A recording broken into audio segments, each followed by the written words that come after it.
Welcome to Europe's spaceport here in French Guiana and to your front row seat for the launch of the Jupiter Icy Moons Explorer on an Ariane 5 rocket. Our rocket is here on the launch pad with the JUICE spacecraft on top, ready to begin its journey. Over the next couple of hours, we will bring you live coverage of launch operations directly from here, The Jupiter Control Center. And from here, ESA's mission control at the European Space Operations Center in Germany. So this is where we're getting the first signals from the spacecraft after launch and confirmation that the solar panels have deployed. We'll be discussing exactly what makes this spacecraft so special. I'm Matt Russell. I'm Bruno Souza. I'm Raphael Chevrier. And I'm Lisa Peterson, and welcome to flight VA260 on the first leg of JUICE's journey into space.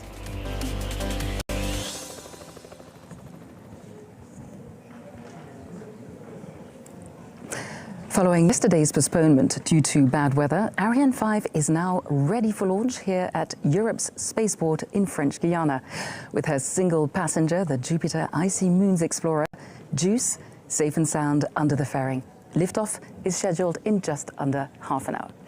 I'm right here in the aptly named Jupiter Mission Control Room. This is the nerve center of today's mission, and you can see here on the other side of this protective glass, which we call the fishbowl here in Kourou, you can see the teams working hard on the last preparations towards today's mission. Opposite me here, we have the partners, VIPs, and guests all comfortably seated and waiting for liftoff. And with me right here for an update, we have Stéphane Israël, CEO of Ariane Space. Welcome, Stéphane. Good morning, Liz. Thank you very much. So we're back here together. So can you first of all maybe tell me, 24-hour delay, what was the reason for this delay yesterday? So very simple. The launcher was ready, JUICE was ready, the launch was ready, but the weather was not with us. You know, we have to monitor two risks, high altitude winds, and it was okay, but risk of lightning yesterday was a real risk with the cloud to monitor, and so we have made the decision not to lift off yesterday. But of course, as we always say, better be safe than sorry. JUICE can absolutely afford to wait another day under the fairing, not a problem. Yes, for sure, because you know that once we will have done our job after 27 minutes and once we will have orbited JUICE on an escape orbit, then it will be the start of an 8-year journey. So one day is nothing as compared to what we have ahead of us. We will monitor the weather now in the final minutes. The teams have worked all night. All is red up to now, so we are now... All is green up to now, sorry. And we can see it on the status board, and we get some clapping here from the crowd. It's a part of emotion for such an important mission. It's going to bring us very good luck. Yes, all is green. And so at 9:14, we will lift off. At 9:14, we'll lift off. Thank you so much, Stéphane, and fingers crossed, good luck for today. And we'll see you later. Thank you so much, Stéphane. And Stéphane is getting a round of applause in here in Jupiter.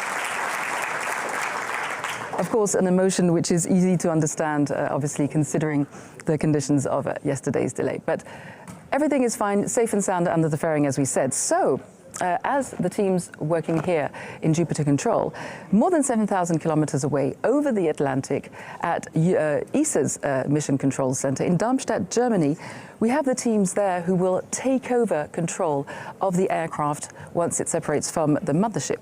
And we're going to go straight over and speak to them and hear how things are looking over there in Darmstadt. Over to you, Matt.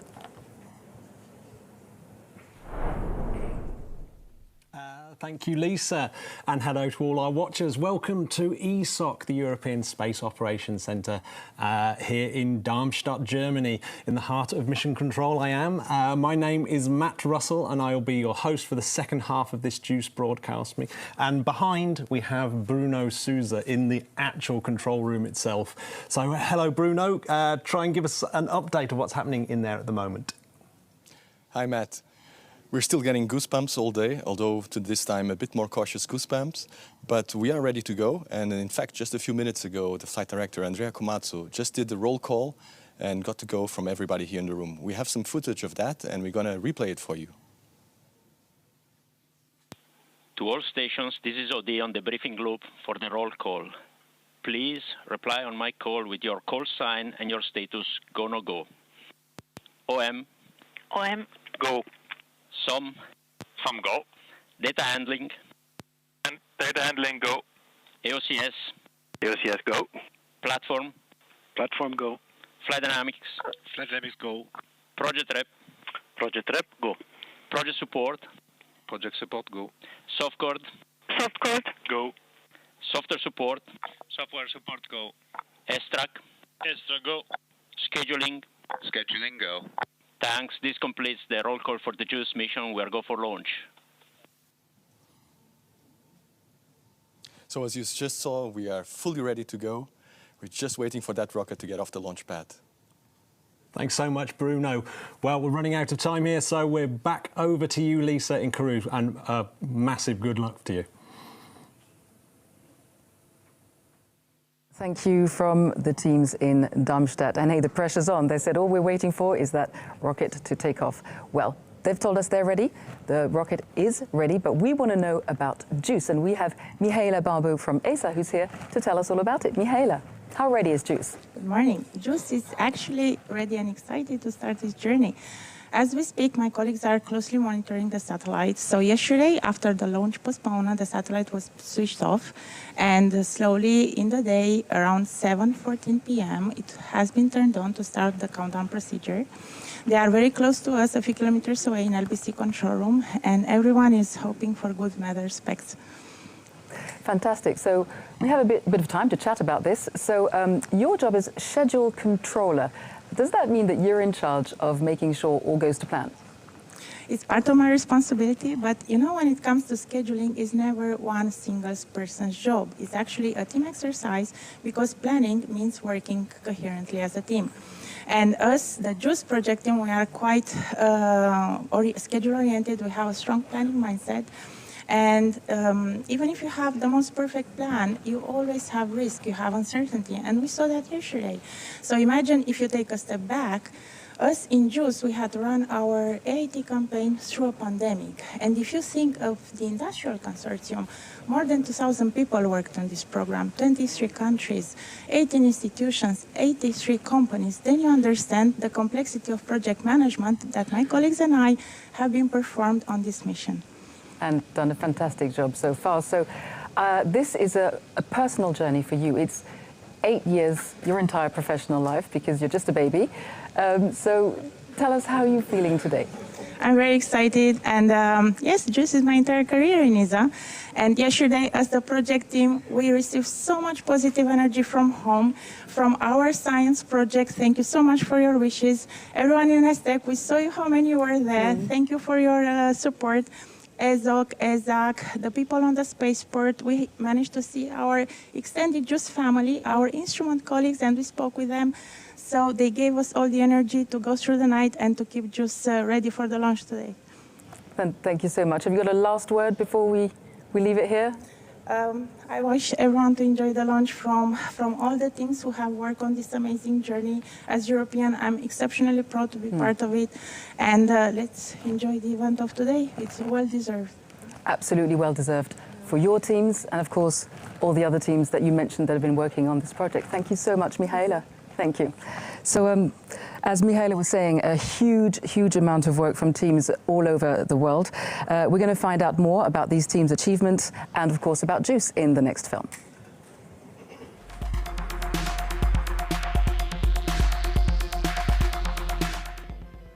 Jupiter, the largest planet in the solar system, is a place that holds many secrets. This fascinating gas giant planet and its intriguing moons have raised more questions than answers. Today, these answers are in ESA's grasp, with the very first European mission to Jupiter, JUICE.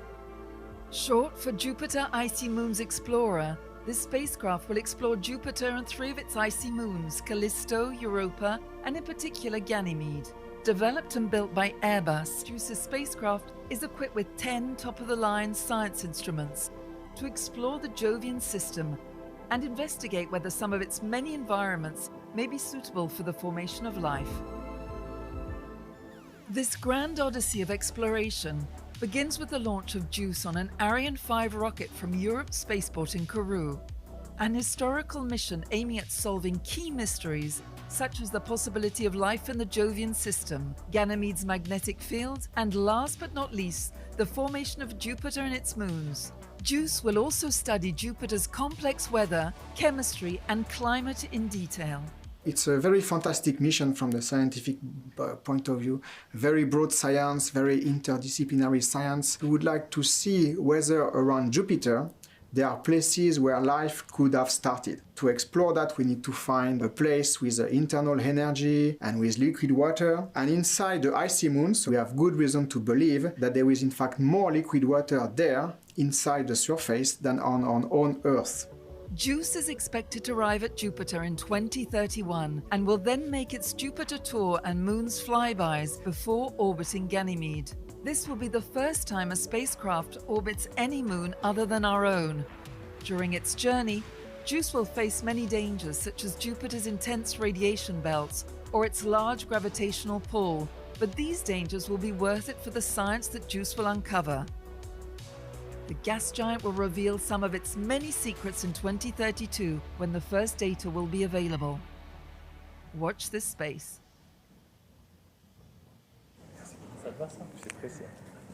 So speaking of space exploration, we have two of the faces of human space exploration with us here today. I'm delighted to welcome once again Thomas Pesquet and Matthias Maurer. Thank you very much, gentlemen, for being with us again today. It's a pleasure. So we're seeing JUICE go up into space with these outstanding instruments. What is it about sending this kind of instrument, going out to space yourselves, that helps us back here on Earth? First question to you. Yeah, I think space exploration really in space ticks all the boxes. You've got all the short-term benefits, the things that we all use, that we all have in our smartphones, the navigation, the weather report.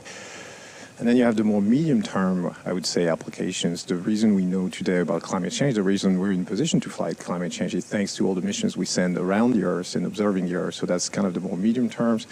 Space agencies are the champions of fighting against climate change.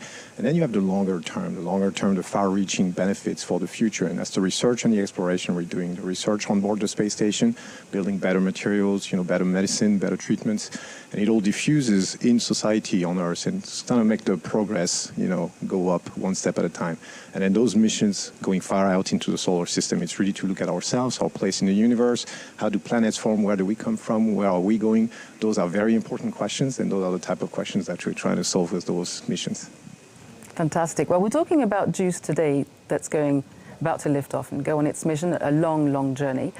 But what about human space exploration? What are the next destinations?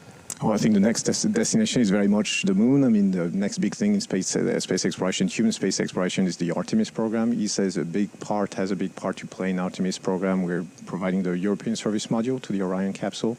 And that means one day we'll see European astronauts around the moon, on the moon. And so to prepare for this, we also have our robotic moon exploration. And then what we learn on the moon will put us in a position one day to go to Mars. And Mars is the twin sister of the Earth. That's where we learn a lot on ourselves. It had similar conditions. It has lost its atmosphere. Liquid water also has disappeared. Can it happen to us? Those are important questions. And that's why we'll go to Mars first with our probes, with our orbiters, and then one day with human exploration to Mars. That's the big prize money, the big goal, the big step. Fantastic. Wow. It makes you dream. But of course, what I would like to know from you, Matthias, is are you guys getting ready to take part in these adventures? Yes, so Thomas and I, we already flew to a low Earth orbit and flying to the moon. We need to learn more because on the moon you need geologists. So we need to go out in the field and learn how to talk with the geologist, how to be the hands and the eyes of the geologist once we're on the surface of the moon. And ESA already started this training for European astronauts some years ago. And so we see continuously European astronauts going out into the field, learning all these skills.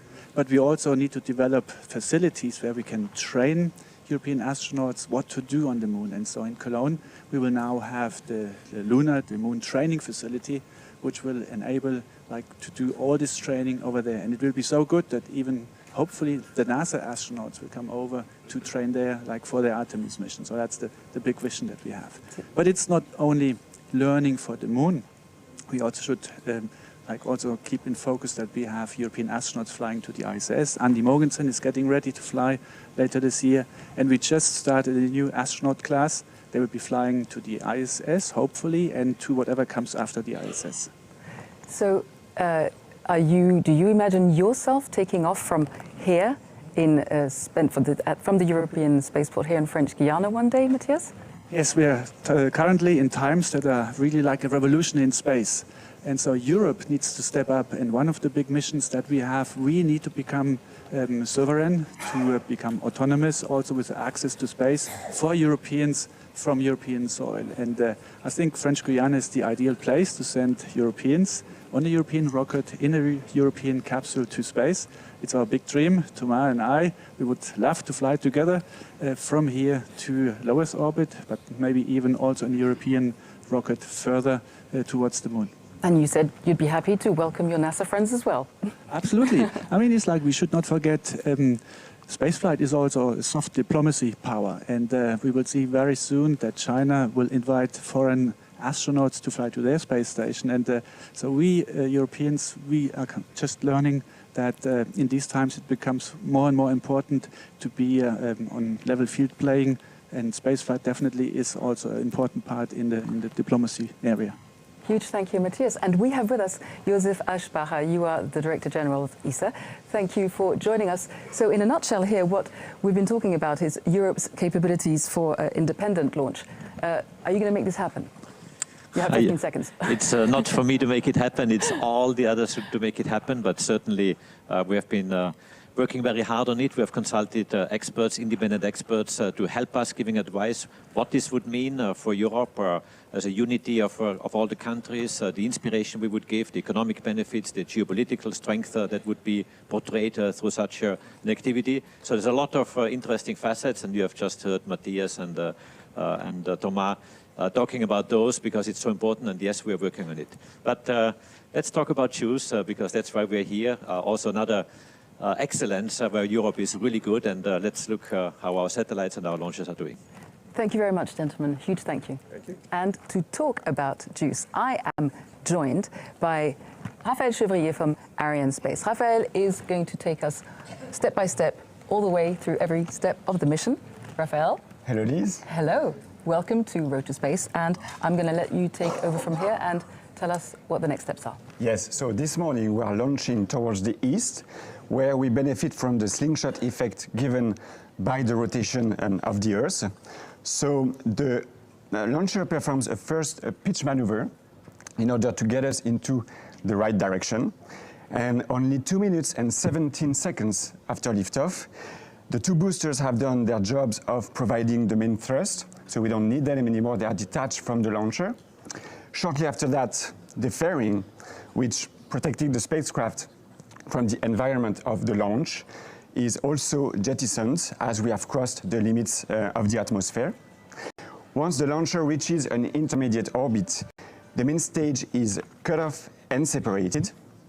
So then the upper stage takes over, which engine is going to power for about 16 minutes in order to raise speed and altitude and release JUICE on the targeted orbit.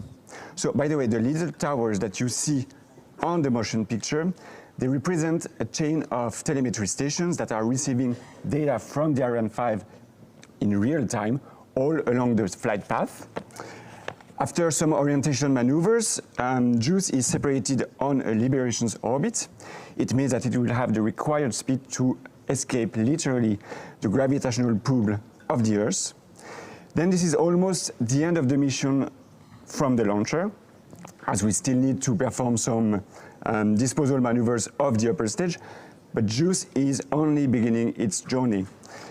ESA teams will use the Norcia ground telemetry stations in Australia to acquire the signal from the spacecraft and take full control of it. 1 hour and a half after liftoff, Joule will start deploying itself like a butterfly into space. First, it will unfold the large solar panels. Their total surface is 85 square meters. This is definitely bigger than my Parisian apartment. And then, in the following days, it will deploy its many antennas and probes. So the animation here doesn't depict the increasing altitude that JUICE is going to get, getting farther and farther from Earth on its way to its 8-year journey to Jupiter. Thank you so much, Raphael. It's all very clear. And actually, as Raphael was speaking, so you can see the pictures of Ariane on the launch pad. As Raphael was speaking, we hit the next milestone in our in the chronology, which is, of course, the -10 weather update. And yes. I'm looking at the board. All is green. All is green right had anything now. in my earpiece. I don't see anyone picking up a mic. So it's looking good so far. It is green and we're good to go.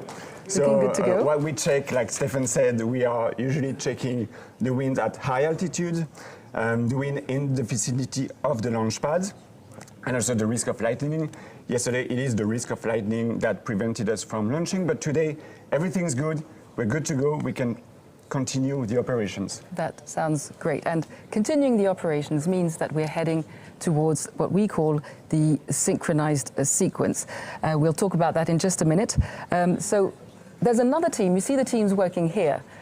Final preparation on the way here in Jupiter Control. But of course, there's another team at the Launch Control Center, which is much closer to the launch. It's about 3-4 kilometers to the launcher. And they've been working since last night. So they've not slept. Tell us more about them. Well, these teams are monitoring all the operations during the final countdown. So, for example, they are filling the cryogenic stages. They are cooling the Vulcan engine, that's the main engine of the launcher. They are pressurizing the upper stage sphere. This is them hard at work in the morning. Exactly, and I think the images were shot this morning actually. And so it's all these operations that are leading us to the start of the synchronized sequence. So what is this synchronized sequence, Raphael? Well, it's a real crucial step. You have 30 seconds. Yeah, so I'm going to make it very quick. It's basically a succession of operations aimed at giving more and more autonomy to the launcher and to set it in its flight configuration. Yeah, because 30 it's seconds. an irreversible. Once we've started the synchronized sequence, we can't go back. No, so we are going. Absolutely. And we're going to now wait and hear. À tous de DDO, attention pour le début de la séquence finale lanceur. Top H0 -7 minutes. So there we heard it from the DDO, who is the Range Operations Manager. We'll talk about him in a minute. And he's just announced the start of the synchronized sequence. Just a quick question, why does it have to happen at -7? We were just saying. Well, I mean, this is obviously not a magic number. This is just the time for all these last minute operations to be performed. For example, we are topping up and pressurizing the tanks. We switch the power supply from ground to board, and only then the launcher is going to be fully awakened for launch. Fantastic. For those who are joining us, we are 6 minutes and 20 seconds to liftoff of Ariane 5, carrying JUICE on the first leg of its journey into space and towards Jupiter. As Raphael was saying, Ariane, we were talking about this earlier, Ariane normally launches 2 passengers, but this time it's a single passenger. So can you just go quickly into what difference that makes for the launcher? Oh, for the launcher, this is a very precious passenger, but for the launcher, it remains exactly the same. You have the 2 lateral boosters, you have the main stage, you have the upper stage, 1 fairing. We are also launching towards the east, which is the same direction as for standard telecommunication satellites. Only the final destination is a bit different. This is Jupiter. It is the last time that we performed such a single configuration. One of the last time was for launching the Space Telescope James Webb. Let's hope today is going to be as flawless and smooth. Absolutely. And let's quickly now go into the film and have a look at the last couple of months of launch preparations. 4 months ago, key elements of the Ariane 5 rocket arrived by boat on the coast of Kourou. They were carefully transferred to Europe's spaceport in large containers. These elements were then assembled in a dedicated building. Here we see the main core being placed into a vertical position, standing 31 meters high. The 2 solid boosters were attached to either side of the main stage. This was followed by the upper cryogenic stage, hoisted into the air and lowered onto the main stage. The whole assembly was then moved to the so-called final assembly building. JUICE arrived last February by plane in Cayenne, the main city of French Guiana. It then traveled an additional 50 kilometers to the spaceport for preparation. There, the spacecraft was removed from its container and carefully inspected in clean room facilities.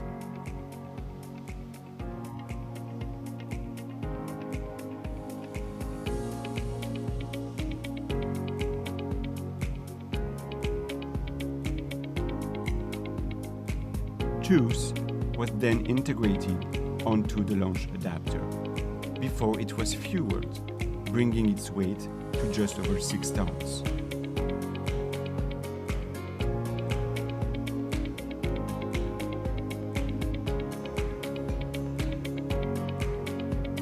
The spacecraft was transferred to the final assembly building and mated on top of Ariane 5, some 35 meters above the ground. Launch preparation team got their last glimpse of the spacecraft as it was encapsulated inside the fairing, which has kept it safe and sound until today. On Tuesday, Ariane 5, with JUICE on top, was rolled out to the launch pad, where today it waits, poised in anticipation for its ascent into the sky.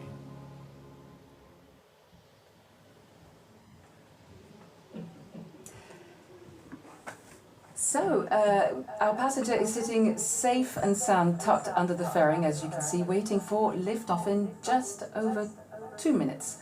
Raphael and I have moved to the skybox overlooking the Jupiter control room, where, as you can imagine, everyone is intensely focused on the last couple of minutes to liftoff. And we can see here, as I was telling you, the crowds that were sitting in Jupiter control have now been asked to go out to the terraces on either side of the control room. They are among the lucky... Oh, so I didn't realize you could actually see us. We're sitting here in our skybox. So they're out on the terraces. And they will be the lucky ones who'll be able to see and also feel that launch, because trust me, you feel it. What are we going to see in the last few seconds before liftoff, Raphael? Well, everything is going to happen quite quickly. So, like I said, the electrical power supplies switch from ground to board. The cryogenic arms, which are feeding the upper stage with fuel, we see them retract 6 seconds before liftoff. The Vulcan engine will ignite first. We need to check it's working properly before we switch on the boosters. That's going to happen 7 seconds later. So don't be surprised if you don't see anything during these 7 seconds, because believe me, you will see and you will hear the launch. And you'll be hearing every milestone being called out by the DDO. He is the Range Operations Manager, and his role is in an... Oh, we'll wait for the 1 minute mark. Raphael. À tous de DDO, attention pour moins 1 minute. Top H0 moins 1 minute. Right, so from here on, no more commentary from us. Don't be surprised if it doesn't take off immediately, because of course there are those 7 seconds, Raphael. Exactly, so just enjoy the launch. During which the Vulcan engines are set on, and then the launcher takes off. Go Ariane 5. Go Ariane 5. Enjoy.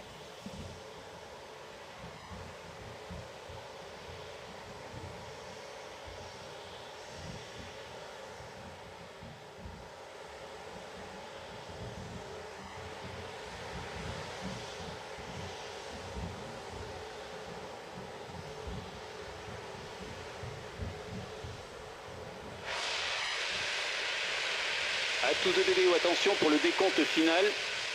10, 9, 8, 7, 6, 5, 4, 3, 2, 1, top.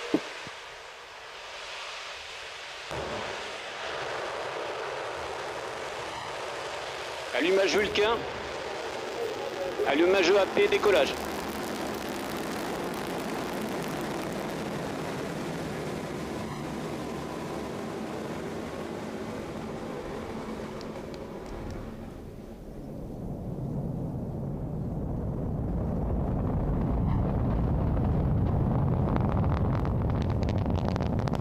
La propulsion est nominale.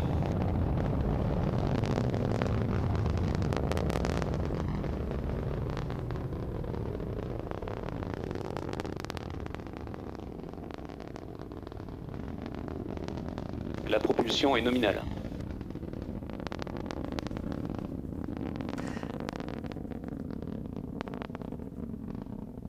And there we go. We've seen the Ariane 5 liftoff, roaring through the tropical sky, carrying Juice on the first leg of her journey into space. And now she has disappeared under the crowd. And see there, in Kourou, there are many places from which to watch these launches. As you can see, the beach, any place. And here we have a glimpse again of the rocket. Raphael, it's an amazing sensation for you as well, I'm sure. Yeah, even with the clouds, it's just... La trajectoire est nominale, tous les paramètres bord sont nominaux.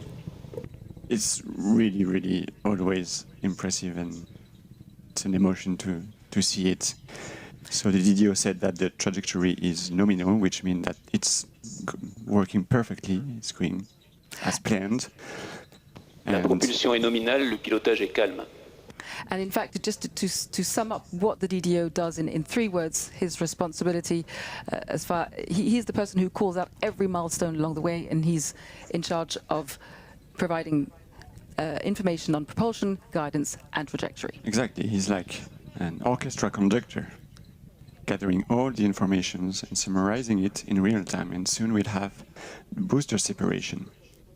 We're waiting for confirmation from the DDO. Séparation des EAP. So the boosters have been safely separated. This is great. They have provided 90% of the overall thrust of the flight, so they're doing the main job. And then soon we'll have the separation of the fairing. And by the way, you see a special drawing on the fairing right here. Children around the world will ask to submit artwork La trajectoire est nominale. Inspired by Juice's epic journey, and on this fairing, we see one child's interpretation of Jupiter embracing our spacecraft. Everything is nominal. Tous les paramètres bord sont nominaux. All parameters are going smoothly. And there we have it. We've seen it in our 3D Séparation animation, confirmée. and we've just heard it from the DDO. Confirmed. So the fairing was used to protect the satellites from the friction of the air, but also from the noise generated during the ascent phase. We obviously need to safely separate the fairing, otherwise we would not be able to release Juice into space. It La also means propulsion est nominale. It also means that we have crossed the limit of the atmosphere. So Juice is on its way to be separated in about 24 minutes from now. So by the way, we will have so the separation of the cryogenic stage when it has placed the launcher on an intermediate orbit. After this, I can mention that during, and we can actually see it on the motion design, because this is 3D animations here, that during the ascent phase, the launcher is set in what we call a barbecue mode. So it's slightly rotating on itself at a speed of 0.7 degrees per Le second. pilotage est calme, la propulsion est nominale. So we do this so that every face of the satellite is equally exposed to the sunlight. We just want to avoid overheating in one particular side of the spacecraft, which could damage the instruments. And as a matter of fact, when the upper stage is going to be injected on the targeted orbit, it will also rotate at a speed of 0.5 degrees in one direction, and then at the same speed in the other direction. Again, to avoid overheating on one part of the spacecraft, exactly like, a barbecue. Exactly. And of course, there are the onboard computers. What are they measuring right now, Raphael? Well, they optimize the trajectory. La propulsion est nominale, le pilotage est calme. Everything is nominal, so they optimize the trajectory in real time. They minimize the propellant consumptions to bring the launcher to the intermediate orbit, targeted at the end of the main stage propulsion phase. And as a matter of fact, we are accelerating a lot right now. So within the next 3 to 4 minutes, we'll go from, well, 3.5 kilometers per second to more than 7 kilometers per second. So how much is that per hour? Because you're the engineer. 25,000 kilometers per hour. And ultimately, juice will be separated at a speed of almost 10 kilometers per second. And it will be separated at an altitude of 1,533 kilometers. Very precise. Okay.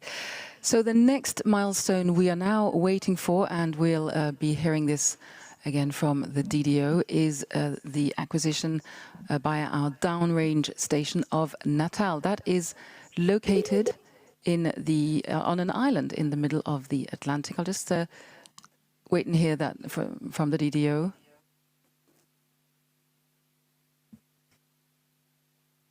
He may not have confirmed it orally, but by now it is. Just to explain, all along the route eastwards, Ariane is tracked from the ground. So the launcher's functions and vital signs are recorded and sent back to a network of stations that keeps constant watch on the health of the launcher systems. Par la station télémesure de Natal.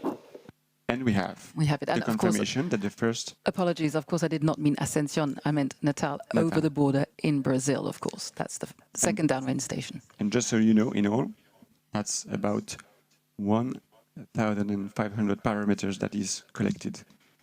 Collected, my goodness. So that there's no way these 1,500 parameters can be analyzed in real time, Raphael. What happens to them? Well, the complete analysis is carried out in the weeks following the launch by a dedicated team. They provide a wealth of information about how the vehicle performed during its mission. And so this is why we constantly, improve our knowledge of a launcher, launch after launch. And then that's why Ariane 5 is such a reliable launcher. And so you were talking about the stations, and it's a little bit, you were saying to me earlier when we were chatting, it's like a relay race, these stations, isn't it? These downrange. Yeah. You were listening to the DDO. What did he say? I didn't hear him. He said that all the parameters are working perfectly. Nominal, that's what we like to So hear. the flight is perfectly smooth. So yeah, this is like a relay race with one telemetry station passing the baton to the next one, because we want to keep full visibility of the launcher in all dynamic phases of the flight. So the first stations to pick up the data was Galileo, right here in Kourou, followed by Natal in Brazil, then the island of Ascension in the middle of the Atlantic, and followed by Libreville in Gabon, and finally Malindi in Kenya. As the launcher crosses Trajectoire Africa. nominale, tous paramètres nominaux. So we'll have 3 different, very short sequences right now. Coming up. The cutoff of the main stage. We should hear then that. The jettison of the main stage, and then the ignition of the upper stage. So it should be confirmed. Extinction Vulcain. Séparation EPC. And the ignition coming up. Yep. Waiting for the Allumage ESC confirmé. That's a very good news. That's a very You important should see the step smile on towards the Raphael's sun. face. You can't, because we're in our little booth. Because we forgot to mention that we are now in the sky booth, where we have a fantastic view over Jupiter, where we can see the crowds gathered. And yes, and so you cannot see the smile on Raphael's face, but he is delighted that this stage has gone perfectly. Yeah, the ignition of upper stage is absolutely key, because it's always quite a little bit tricky to ignite a liquid stage in the emptiness of space.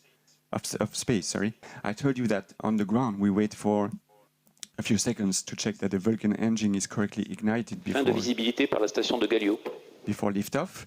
But in space, it's just not possible to do that. You cannot send somebody to repair the engine. Also in zero gravity, the propellant is floating in all Le pilotage directions. est calme. The thermal environment is also not the same as it is on the ground. So, you know, there are many factors that make it quite Trajectoire challenging nominale, tous paramètres bord nominaux. and complex to ignite the engine in space. So we were mentioning earlier, this is the penultimate Ariane 5 launch, which for more than a quarter of a century has provided Europe with reliable and independent access to space, which Josef Aschbacher was talking about earlier.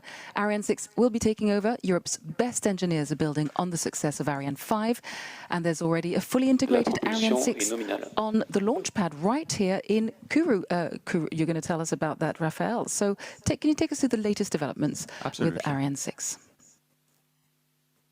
So last year was quite exciting for Ariane 6 with the start of what we call the combined test, corresponding to the meeting between the launcher and the launch pad here in Europe Spaceport. Here we see a fully representative version of Ariane 6, which has been assembled with the main core raised vertically, directed on the launch pad. The upper composite was then hoisted and mated on top of the launcher. This operational scheme is actually a big difference with respect to what is done with Ariane 5. It is made possible thanks to this mobile gantry, which will obviously be removed during launch. And also, 2023 is going to be also a busy year for Ariane 6, obviously. In January, the launcher was connected to the control bench, and a first power test was performed. Then dry run will be performed, followed by the actual fueling operations of the central core. Teams will also perform hot firing tests of the lower stage engine, Vulcan 2.1, including a long firing test. And hot firing tests of the upper stage were successfully performed in 2022 and beginning of 2023 in Lampershausen at the German Aerospace Center. Next ones are under preparation. So launcher elements that will be used for the Ariane 6 first flight will arrive in French Guiana using the new generation canopy vessel, which will be equipped with sails and hybrid propulsion. So that we can start the first real launch campaign of Ariane 6. And so today, the prototype of Ariane 6, stands on the launch pad, ready to continue the combined test. So good luck for this very ambitious and incredible program. And Raphael, we heard while you were explaining all of this, we heard that the DDO called out the loss of signal with the Natal tracking station. Now, there we go. And we didn't hear that it had been picked up by the next station. Is that normal? This is perfectly normal to have short visibility holes during non-dynamic phases of the launch. In this case, we have no visibility for just 63 seconds before the Ascension ground station picks the signal back. So this should come in any seconds now. Acquisition de la télémesure par la station d'Ascension. Your timing is perfect. Confirmed. So we've been picked up by the next downrange station, that is Ascension, the tiny little island in the South Atlantic, and everything is nominal, the DDO is telling us. So from what I understand, we're going back to Ariane 6, there's a very healthy order book already for Ariane 6 launches, Raphael. Yeah, Ariane 6 is already quite successful on the market, with already 28 launchers sold for both institutional and commercial customers. It is a very versatile, flexible launcher, perfectly suited for complex missions and satellite constellations deployment thanks to its high liftoff capability and its reignitable upper stage engine. La trajectoire est nominale, tous les paramètres bord sont nominaux. It's nice to hear the regular updates from the DDO that everything is going to plan. For those of you who are joining us, Ariane 5 lifted off 14 minutes ago, just over 14 minutes ago, from the European spaceport here in French Guiana, carrying ESA's Jupiter Icy Moons Explorer into outer space. We're bringing you this live show from the Jupiter control room, where the operational teams are overseeing the mission's progress. JUICE is due to separate in about 13 minutes' time, but this is just the start of its long journey on its way to Jupiter. Let's find out more about the tech on board that will help it fulfill its mission. La propulsion est nominale, le pilotage est calme. At the heart of the JUICE mission, led by ESA, is a giant bird-like spacecraft with large solar panel wings stretching out on either side of its main body. With a mass of 6,100 kilos at launch, JUICE is a heavy spacecraft carrying 10 high-precision instruments, including the most powerful remote sensing, geophysical and in-situ payloads ever flown to the outer solar system. Building a spacecraft which has to fly around Jupiter is a challenge. To operate a spacecraft you need energy, you need power. And normally we get power from the sun using solar array. But around Jupiter there is not much sun. Therefore the solar array has to be very big. There is also another challenge. All the stuff that we built there has to survive very low temperature. And the third one is that the environment around Jupiter is very radioactive. That's why I think the solar array, which is very exposed and put together these three difficult technology, is really a great piece of engineering. Maybe a piece of art. The instruments were contributed by the JUICE mission's scientific partner. The spacecraft was developed and built by Airbus, and Ariane Group's Savoir-Faire equipped JUICE with the chemical propulsion system that will drive it to Jupiter and its icy moons on an 8-year cruise. We will provide the propulsion system for JUICE, which ensures that after leaving the launcher, it arrives correctly at Jupiter's moon and can work properly there.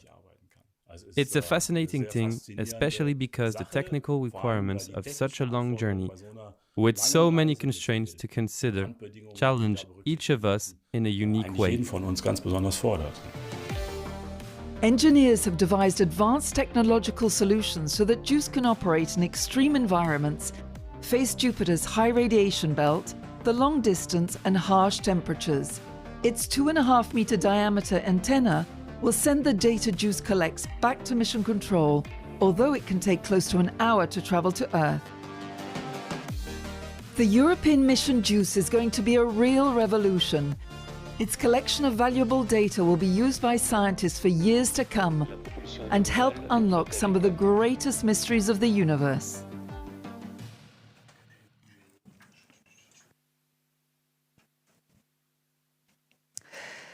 So, Raphael, JUICE is an emblematic European science mission. So what is it about this particular mission that inspires you as a rocket scientist? Well, dream. And dream has always been a very strong driving force. Acquisition par la station télémesure de Libreville. For me, but also for, I think, everybody who works in the space industry. And, if we go on a more personal note, actually, before working at Ariane Space, many years ago already in my life as a space writer, I remember that one of my first real articles I wrote was about Jupiter's icy moon and the preparation of the JUICE mission with a focus on the moon Europa. And you can imagine that I would have never thought back then that I would be here standing at Kourou Spaceport in the Jupiter room to comment on its deployment into space. And I think I'm not mistaken when I say that all my colleagues are inspired by such emblematic mission. It really gives us an extra boost each time. And especially when it comes to a mission aimed at looking for signs of life, that is just something else. It's difficult to actually fathom. Can you, I mean, yeah, the ambition of JUICE, and it's a very complex mission, by the way. La propulsion est nominale, le pilotage est calme. So everything is nominal, but thinking that one probe is going to be around the moons of Jupiter, which are unexplored worlds with oceans of liquid water under the ice surface. La trajectoire est nominale, tous les paramètres bord sont nominaux. Where exobiologists expect to find some forms of life. We don't know, like microbes, maybe shrimps, maybe small fish. Probably not, but let's dream. And especially on the moon of Europa, it's just absolutely incredible. Indeed, Raphael, hundreds of professionals in Europe are working on this crucial mission. We met some of them earlier, and as we know, it takes a whole family to put such an expedition together. So let's hear from some of the partners of this mission.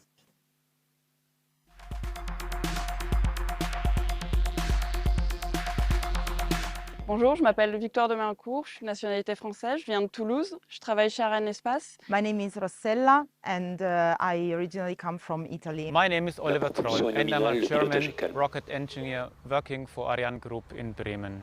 I'm Italian and I'm a telecommunication engineer. Je suis espagnol, je viens de la ville de Madrid Et ça fait 3-5 et je travaille au Centre spatial guyanais. Je suis chargée du suivi en temps réel du lanceur et de la mission et de vérifier son bon déroulement afin de rassurer à la fois les personnes qui travaillent sur le lanceur et évidemment le client. In Kourou, during the launch campaign of JUICE, our goal is to check all the final full functional tests, so all the final checks after the transport of the satellite here in Kourou and before the launch. I'm responsible for the follow-up of the stage integration up to the launch, the treatment of technical anomalies with an end-to-end view, the technical consistency of all information, and the on-site presence in Kourou during launch campaigns. Je travaille à la sauvegarde des vols. Mon rôle le jour J consiste à surveiller la trajectoire du lanceur et les équipements à bord. Et si on constate que la mission cesse d'être nominale, on pourrait être amené à intervenir pour assurer que tout se passe en sécurité pour les viandes et les personnes et ainsi maîtriser les risques. I take care of the assembly and integration of all the units of the spacecraft, and afterwards to make sure that the test campaign goes as planned and that the spacecraft will perform as expected once in space. If I want to define team spirit in 3 keywords, I can say that the first one is collaboration, the second keyword is coordination, and then the third keyword, which is the most important for me, is to have fun. It helps overcoming difficulties and obstacles. So yeah, for me this is the most important part.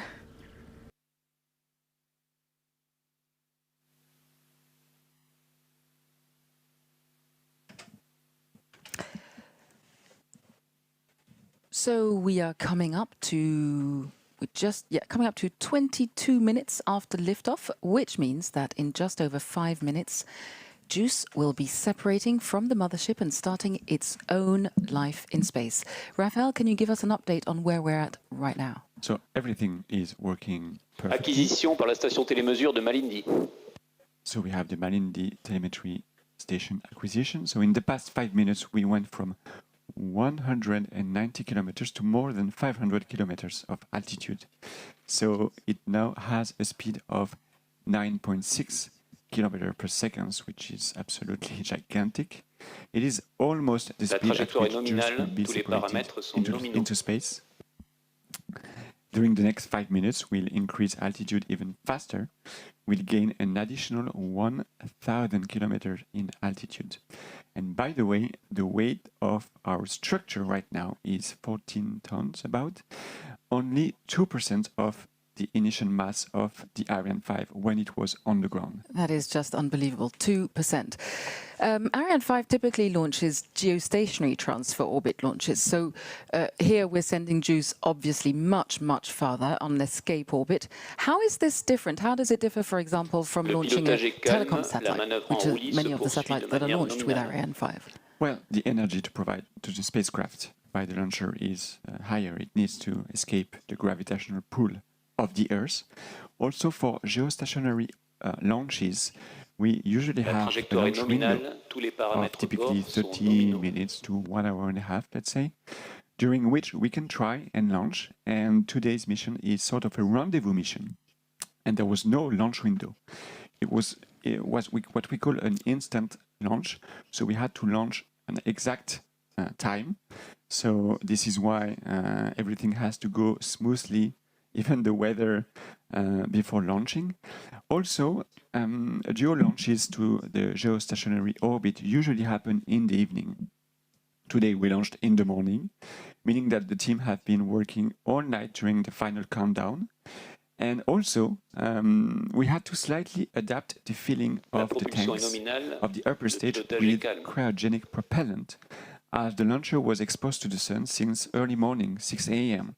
So the sun heats and increases the pressure of the tanks, so we had to slightly underload it by 120 tons.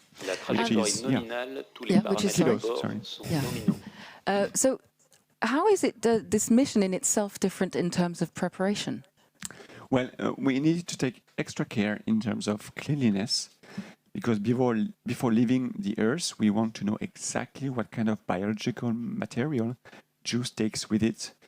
In French Guiana, there were several institutes which took samples from JUICE in the various satellite preparation rooms, Of course, most of the microbes will be sterilized in space, washed out by space radiations, but some can survive.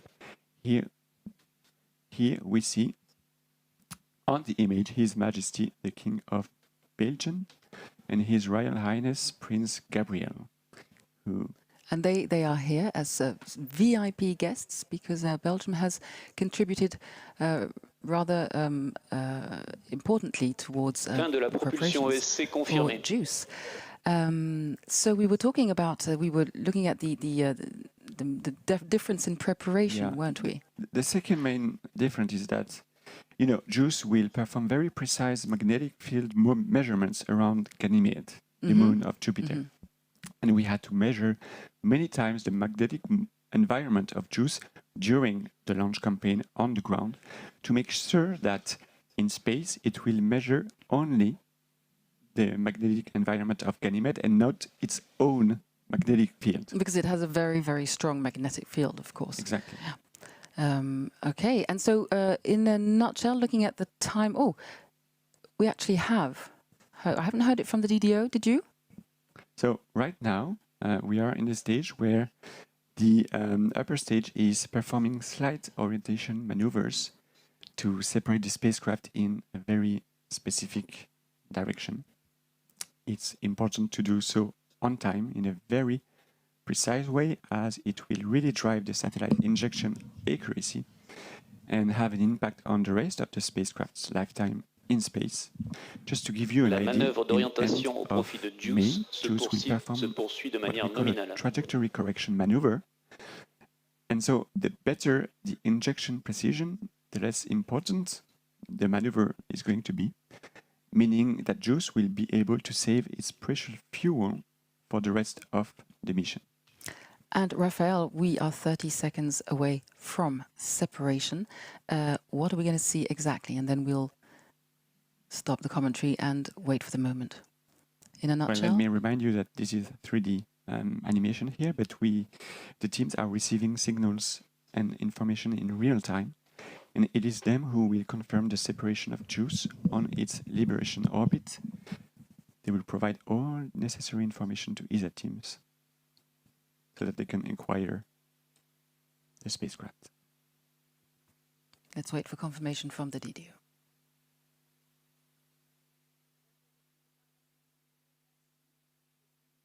Séparation JUICE confirmée. And this has been confirmed that the spacecraft is safely separated on its targeted orbit. And you can see on the images the relief from the teams. This is years and years of work on the part of these teams. Decades of work for some teams. Yes. And it is so good to see such joy on their faces. No, but of look course, at this. A reminder that this is the very, very first leg of JUICE's journey. You can see the emotions on the faces. That's really what makes space activities so special. It's like a reboost each time we launch a satellite. And what a satellite right now. Honestly, I can only wish good luck to JUICE and all the teams for this incredible journey through the outer solar system. That's absolutely amazing what we are living right now. The atmosphere here in Jupiter is effervescent. There is a true sense of joy and happiness. But as I was saying, of course, this is the very beginning of the journey, and we will be letting, of course, the teams in Darmstadt take over shortly, because they are the ones who are going to be confirming acquisition of signals, first signs of life from our passenger. You were going to say, Raphael? No, I was saying to say, this is the beginning of the journey for JUICE. For the launcher, we may perform what we call a passivation of the upper stage, meaning that the remaining propellant of the tanks is expelled in order to prevent any risk of explosion in space. This is a requirement for a sustainable use of space. And we also perform a very small disposal maneuver in order to remove the upper stage from any operational orbit, giving an extra push of 13 meters per second. And so, yes, and then this is going to be the real end of the mission for the launcher. But right for Ariane now, space. let's focus on the joy on people's face. This is absolutely incredible. JUICE is on its way to Jupiter. And it is especially a joy when you know, considering the stress that a delay brings. Even though we know that the passenger is safe, it is a lot of work for many people to have to delay, and a very safe choice to make, of course, as we can see today. So again, in a few minutes, ESA teams will acquire the satellites. We're now waiting for, of course, for comments from Stéphane Israël, who's just been mic'd up in the fishbowl, and he'll be with us very shortly. So we'll of course tell you when he's with us. We'll let you know, and we'll let you enjoy the smiles and happiness on everyone's face.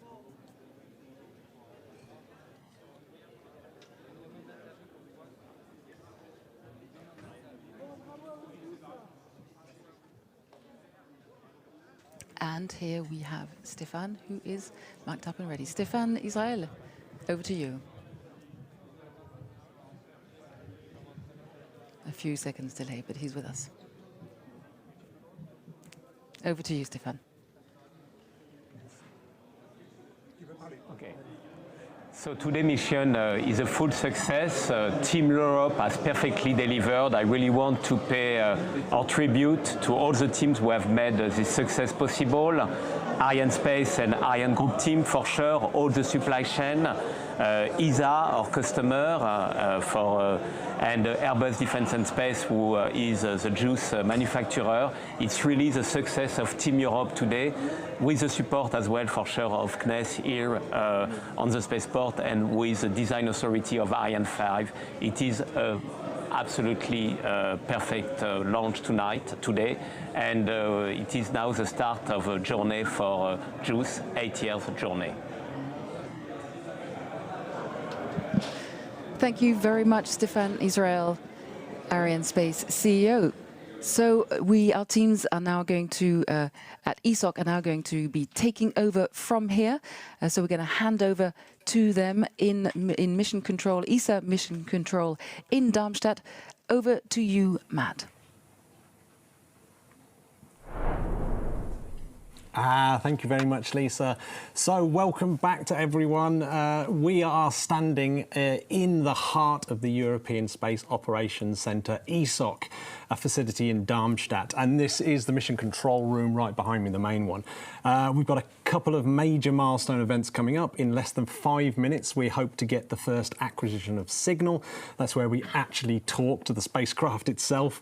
And that gets picked up by an ESA ground station. There'll be an icon on the screen that signifies that, and that's a huge satellite dish. And in about an hour, we should then have the final and next key milestone, which is the deployment of JUICE's enormous solar panels. So I'm going to be talking to loads of mission scientists and engineers on this mission. And if you're watching and have questions, then you can ask them. You can go onto social media and go to #AskESA, and we will pick them up, and I'll try and get those questions answered. I'm super lucky, and we're all really super excited as well. This has been an amazing day after yesterday's disappointment. For the next half hour, I've got Deputy Flight Director Bruno Souza, who's standing there in the heart of the operation. So, Bruno, how is it looking there in the nerve centre right now? Well, what a beautiful flight. What a beautiful flight from Ariane 5. Everybody's quite excited, but now starts the hard part. The next major critical milestone we have is called acquisition of signal. We will expect to hear from the spacecraft from our ground station at New Norcia in Australia.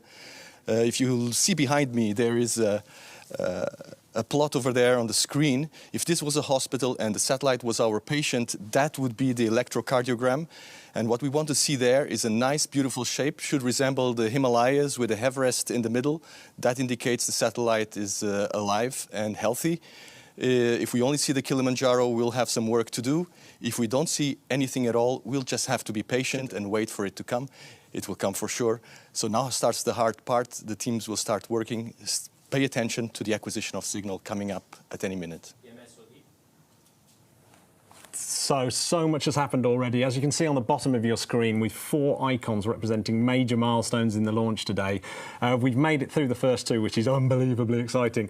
Launch and separation of juice. Well done to those teams. The next one you can see is the ground station, big satellite dish, which is our acquisition of signal icon, and the solar array deployment icon is that final one. As you can see, I've got a new guest here, the first of our guests, Angela Dietz. So I've been watching you working in the control room, so you've come off a night shift, is that right?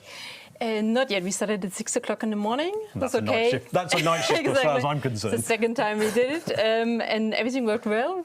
And yes, we launched. It's amazing. And in about a minute, we actually might see the acquisition of signal already.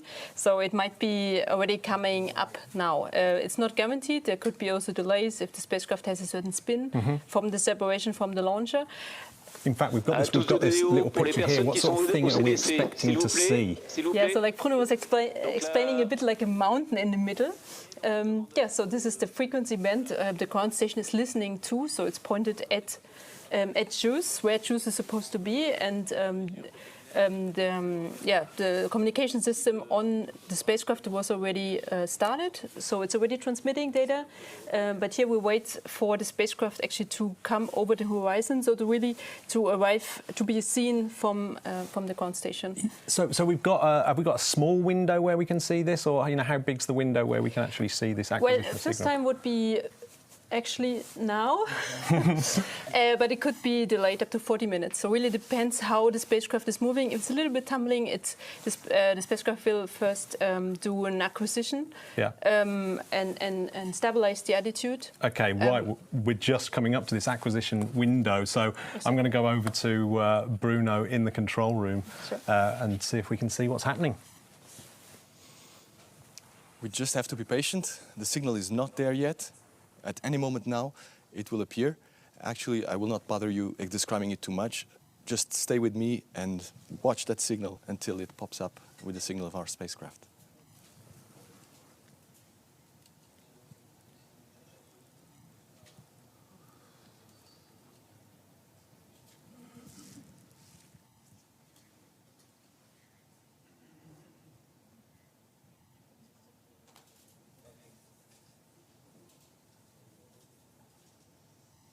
ODOM. OMOD. Quick brief from New Norcia. They see the downlink signal from Ariane. Copy. So it's about seconds or minutes that we will see JUICE.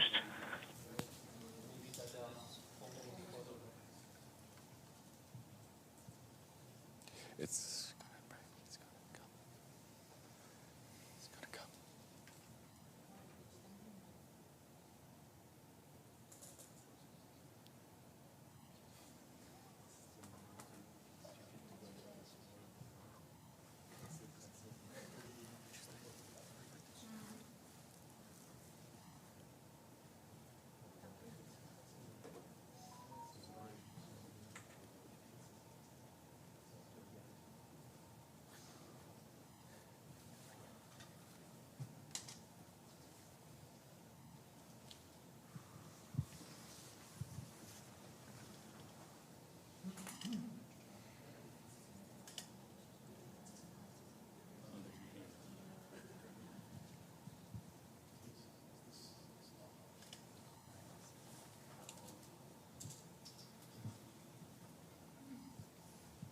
Copy that. Just stand by.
No signal yet.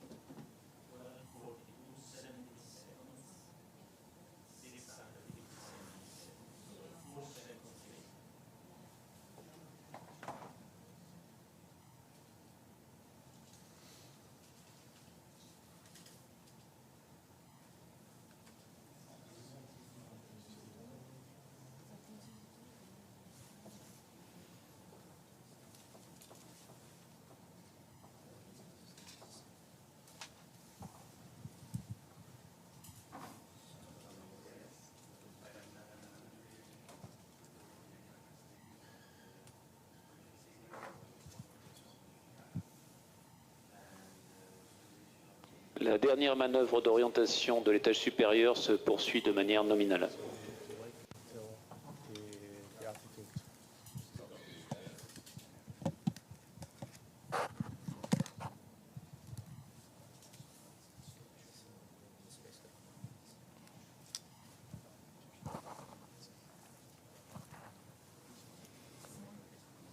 Give me a go.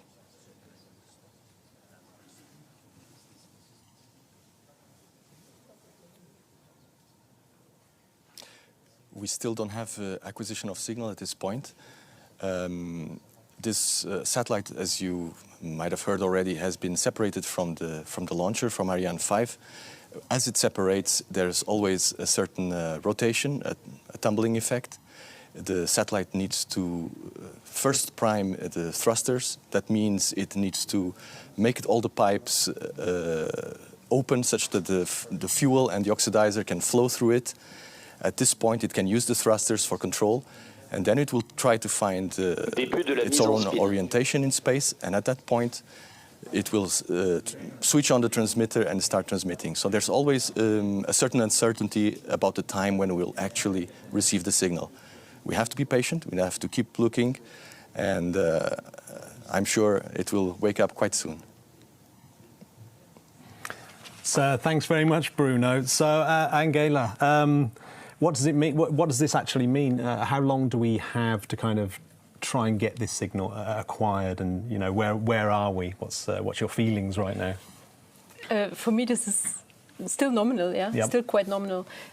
So this is really what we said, like 51, that the spacecraft comes over the horizon of the antenna, so could be seen from the antenna, but that doesn't mean that the spacecraft is already in a state to really transmit. It's what Bruno was said, so it's really still finding, stabilizing the attitude. So yeah, only in about half an hour we would start to get nervous. So from this point on, it's still normal for our point of view. And if it is tumbling, the spacecraft itself does its own kind of trying to work itself out, and that obviously there's millions of different scenarios, I'm assuming, of how it does that. So is that why there might be this delay in terms of how it works itself out? Yeah, there's some studies, some investigations have been done how much the tumbling could be, and yeah, it could be worst case. Yeah, yep. Just taking this time. Okay, well, thanks very much. So thanks very much for joining us. It's really tense now. It's super tense. So if you've just joined us and you are following the JUICE spacecraft after its separation from Ariane 5, we're hoping to actually talk to the spacecraft soon. It's starting its billion-kilometre journey to Jupiter, well, many billion-kilometre journey to Jupiter. We're in the European Space Operations Centre, where the fleet of the European satellites and spacecraft are actually flown and controlled by a large multinational team, people, Angela, scientists and engineers. If you want to ask questions of my many guests that are coming up, you can use the hashtag #AskESA, and I'll try and get them answered as soon as I can. But in the meantime, I'm going to switch you back over to Bruno. To me. Oh, for the who's who in the main control. Yeah, tell us who's who in this, who all this international team are. Just as well, it's a good opportunity to introduce everybody who's in the control room right now. And I will start with this side of the room. And this function are the software coordinators. Today, Marta and Luca and Danielle are taking care of all our software. So all the software that is running on these consoles and on the servers, it's taken care by them. If anything fails, they bring it back up. Right next to them are the ground operations managers. and they are taking care of all the facilities, all the ground stations, making sure that we are connected to the ground station, configuring the ground station to listen in on the satellite, so they will be responsible for finding the satellite in the sky shortly. Now we move over here to the flight control team. And in the flight control team, they're responsible for operating the satellite, so they will take over control once we see it in the sky. Different functions are present here. On the front row, platform is responsible for our radio communication system and for our thermal system. Rudy is on shift at the moment. Right next to him, Arthur is taking care of the data handling. That's our onboard computer, our mass memory, and all the routing of data to the ground is taken care by Arthur. And then over here on this side, we have the attitude and orbit control expert. In this case, Giulio today. He's taking care of monitoring the separation sequence and what's happening on board. He's also a system engineer.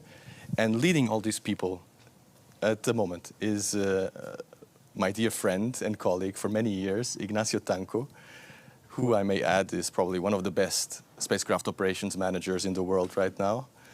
At least the only one flying to Jupiter today. And over here on the last row, we have the flight director. He's also on this side of the ocean, orchestrating, like a maestro, all the teams that are now working towards a successful mission for JUICE. And next to him, we have project support, project representative. They have been working on the development of JUICE for many years, and they have been managing the program, and now they are finally seeing the fruit of their long years of work.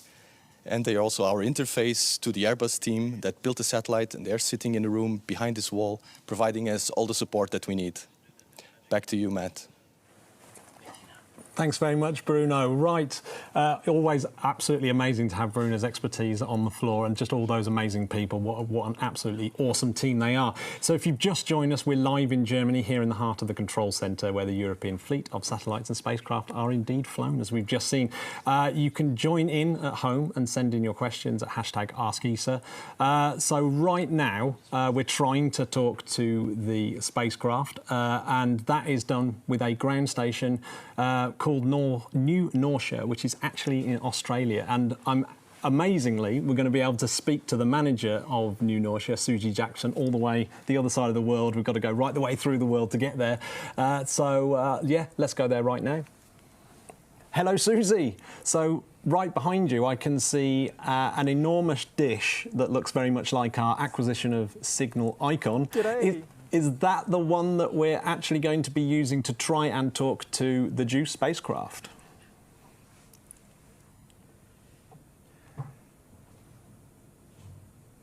Yes, so this is New Norcia 1. This is our 35-metre main antenna here at New Norcia, and we're currently having a go at acquiring JUICE as we speak. As you can see, we're up a little ways away from the horizon already, so the spacecraft is up in the sky here. Conditions here are really good, really nominal, and we're waiting for the signal to come in from the spacecraft. So that does look like an enormous dish. Does that track it straight away, or is there another dish that sort of can move faster and get a hold of the spacecraft before this massive, enormous dish does?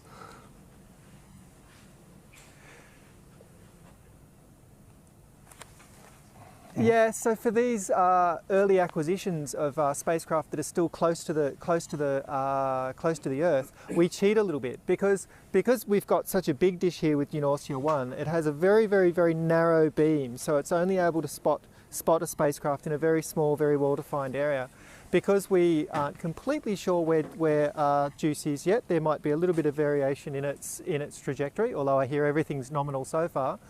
We use a smaller antenna, which is up behind me on the hill, called New Norcia 2, and that's a 4.5-metre antenna, and it has a beam width that's close to 10 times as big, so it's about half a degree.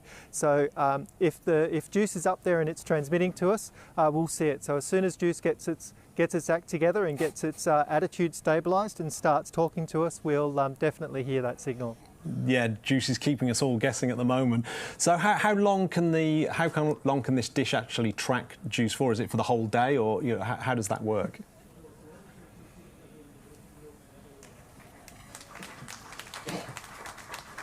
Yeah, so our nominal mission tonight will be about 7 hours from AOS right the way through to what we call LOS, loss of signal. So we'll track up into the sky up to about 50 degrees, and then while we're doing that, JUICE is moving away from the planet and the planet's rotating underneath JUICE. So it'll actually come up, and rather than going over the other side like a normal satellite that's in Earth's orbit would do, it'll actually go up and then come back down as the spacecraft moves away and as the Earth rotates underneath. So we'll see, if you're still watching in 7 hours, which I'm sure you won't, we'll see the antenna set again, pretty much back where we came from. Yes, Susie, I've got some great news for you. We have acquisition of signal, so I'm going to go over to Bruno in the main control room. This is super ace news. Wow, wow. What can I say? These are the words that every spacecraft operations engineer wants to hear. And Andrea Komatsu just said them to us. He said, we have acquisition of signal. The spacecraft is transmitting telemetry. It's flowing into our systems. Everybody's super excited, super happy. Well, it's a lot of work from now onwards, and we have to keep on going. So we'll keep reporting back how we're doing. First of all, we've reached a fantastic milestone. The spacecraft is alive. You start seeing Mount Everest popping up there in the plot right now. The telemetry is flowing and nominal. We will now start checking every subsystem to make sure that everything is healthy after this crazy ride into space. And then we'll report back to tell you how we're doing. Back to you, Matt. Thanks so much, Bruno. I mean, I think it's actually made it more exciting, yes. Now, don't forget, you can get involved at home and ask questions. And we are on a roller coaster, so we've just hit our first of our milestones. We've got one more really big one coming up. So if you fancy joining in, asking questions, then please do send in your your facts. So I'm going to be joined in a second after I show you a video about how exciting this whole journey has been for mankind, getting here to send a spacecraft off to Jupiter. And so we're going to play you a little video now, and I'm going to take you back in time. We're going to go back, far back in time.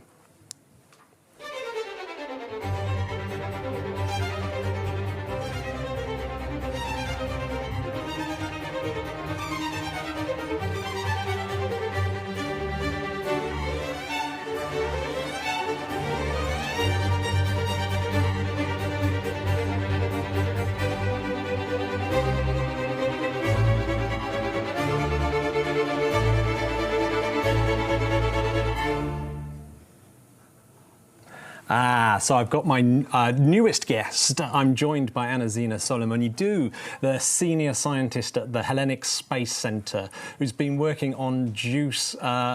Welcome to the show. Thank you. So we just saw a video that went back to the moment where Galileo saw Jupiter with his own eyeballs. I mean, this is incredible. So tell us why Jupiter is just so fascinating. Well, Jupiter has countless fascinating facts. There's so many things to tell about Jupiter, right? First of all, it's the largest planet of our solar system. It's really massive. It's similar to a star, but it never got big enough in order to start burning. So compared to Earth, it's more than 300 times more massive than Earth is. Pretty big. Mm-hmm. And in fact, it's actually 2.5 times more massive than any other planet of our solar system combined. So that's about size, right? Then it has very big storms, like the red giant spot that we have on Jupiter, that it's been there for hundreds of years, and it's covered also with clouds that they're like 50 kilometers thick. So you can imagine about the size, right, and what we're talking about. It also has rings. We don't know that much, about Jupiter's rings compared to what we know about Saturn, for instance, but they're there. It's just they're a little bit fainter, yeah.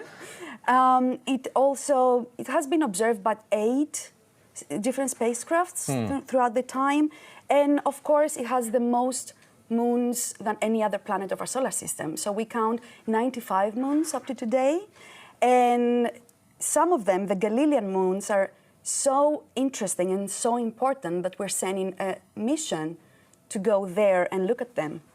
a dedicated one. We've had this picture up on the screen. Is this the sort of thing that Galileo might have seen through his telescope?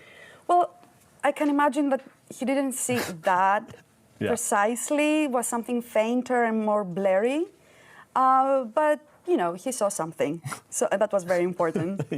Yeah. So when he first looked at Jupiter, did he actually see the moons when he first saw it, or did he have to sort of adapt his optics and get better and better actually being a telescope maker? Exactly. Yeah. So while Jupiter was known since the ancient times, Galileo was the first one in 1610 that made a detailed observation of the planet. And because he made some improvements to his small telescope, he was able to observe more distinctly some bodies, and that's how he was able to observe the Galilean satellites. So we're talking about Io, Europa, Ganymede, and Callisto. So, yeah, and in a sense, Jupiter is going to try to do the same if we think about it. Yeah. So Galileo improved his small telescope, his main instrument, and he was able to see something that wasn't seen before. So now with JUICE, we're going back with state-of-the-art, new and unique instruments to improve what we've seen before with previous missions.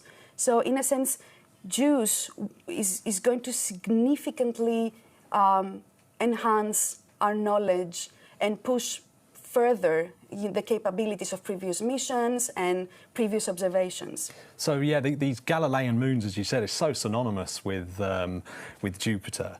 The actual mission itself has actually got a tribute to the man himself, Galileo. So do you know? Can you tell us just a little bit about that tribute? Yeah, there's a plaque that is mounted on the spacecraft. And it actually replicates a few pages from... fact, I think we have a little bit of a screen here of it. Exactly. So you see this being mounted on the spacecraft, and it replicates a few images from Galileo's book, where he described the observations of the moons back in 1610. So I think it's very emotional, and it's a very nice touch to bring something from Earth to this, outer solar system body. And say, okay, we've been following you for so many years. Yeah, it's beautiful. I'm just going to remind listeners that they can ask questions of my guest. You just have to find social media and just use the hashtag #AskESA.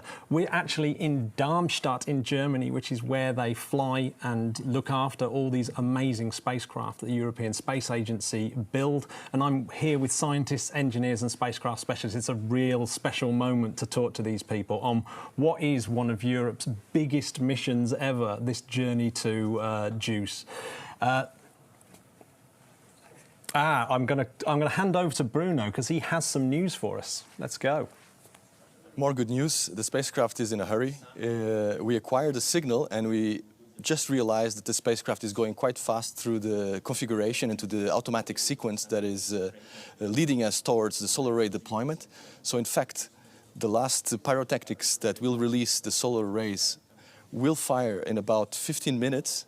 And at that point, we might start seeing the solar rays then deploying and reaching their final position.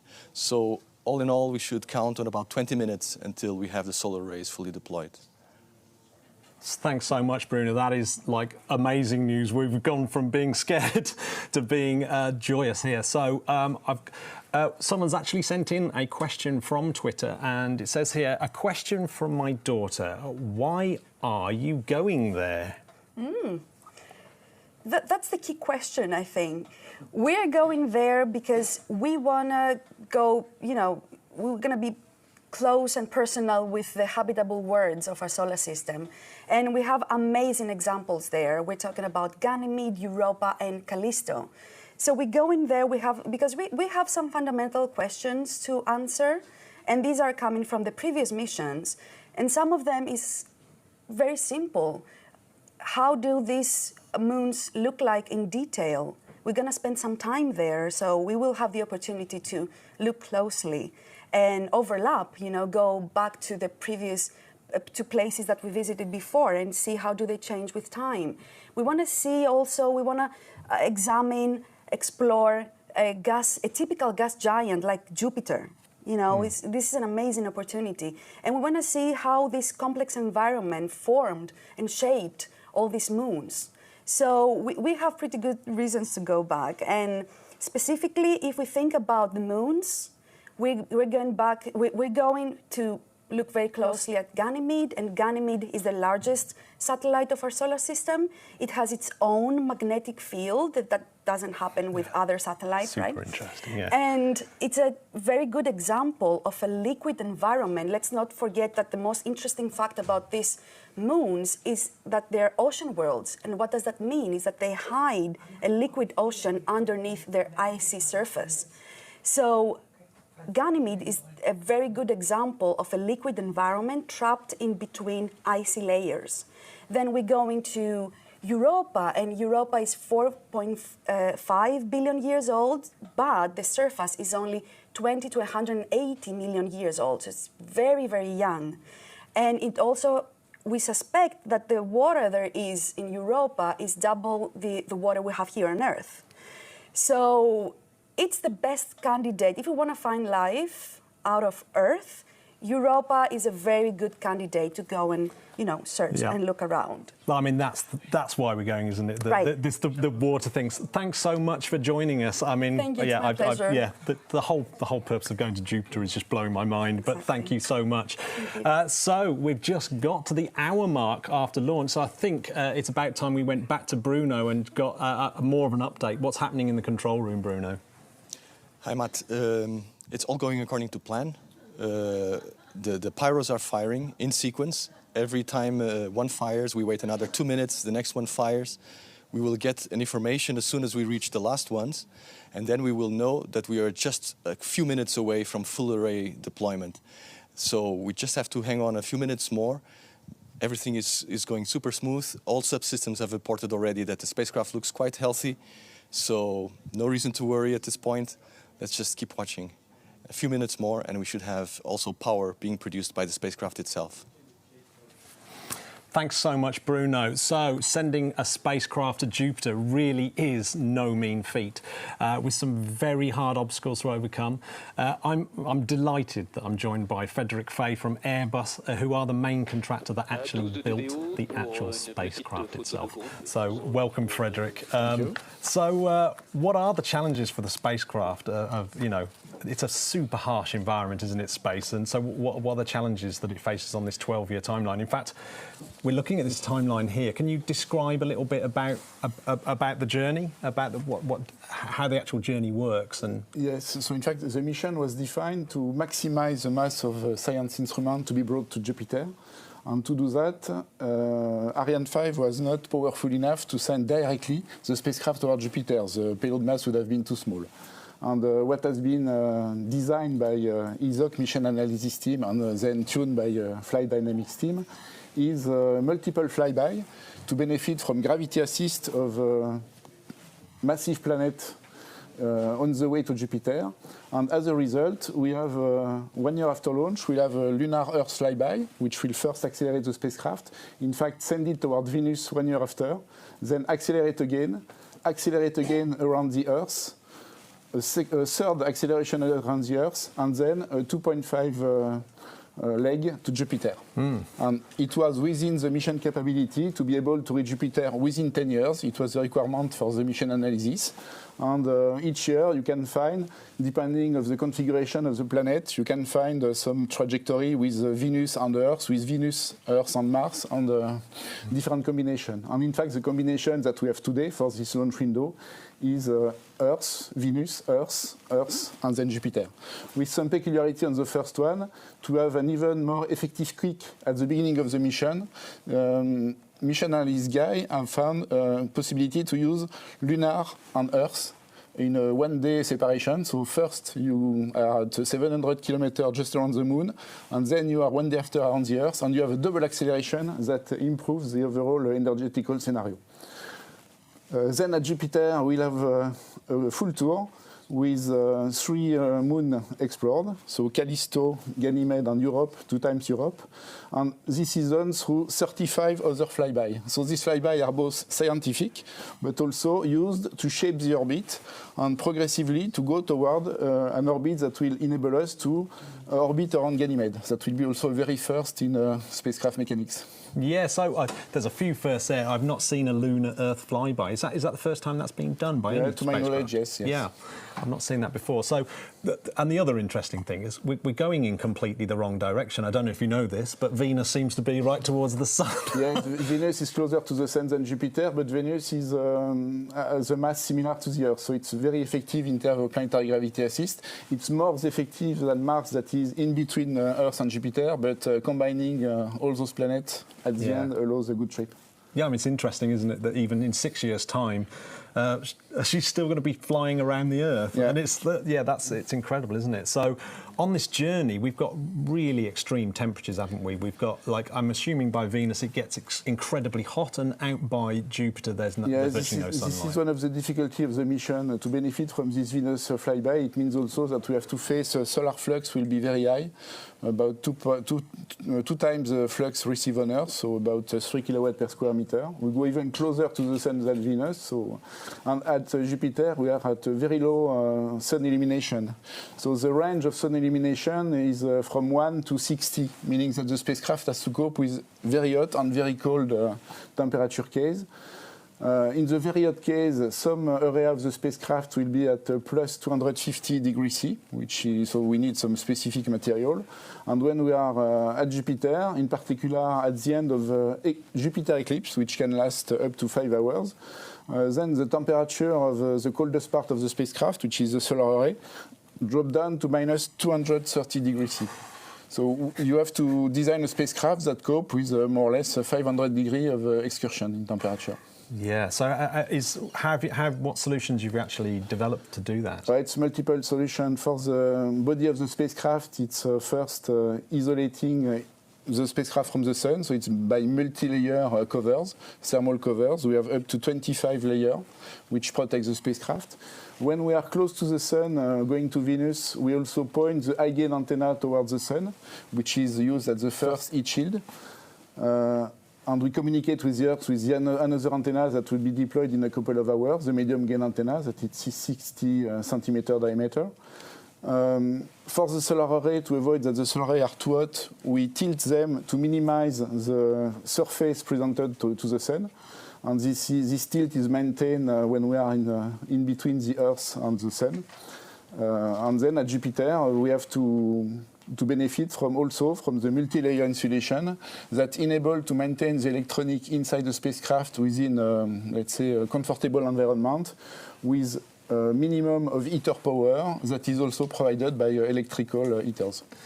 Yeah, I've got some questions coming in from social media that I'll ask you in a second. I've just got one question that I've been... The radiation that we're getting at... radiation at Jupiter. Yeah, radiation at Jupiter. What are the different sources of radiation, and how are they affecting the spacecraft? Yes, radiation of Jupiter. Jupiter is a big system, in fact, and Jupiter is very massive, and it creates some tidal effect on the closest moon orbiting around Jupiter, which is Io. And Io is not an icy moon, it's a volcanic moon. This volcanism is created by Jupiter gravity, and as a result of that, you have a large ejection of Io material, basically sulfur dioxide, that is then catched by the magnetic field of Jupiter.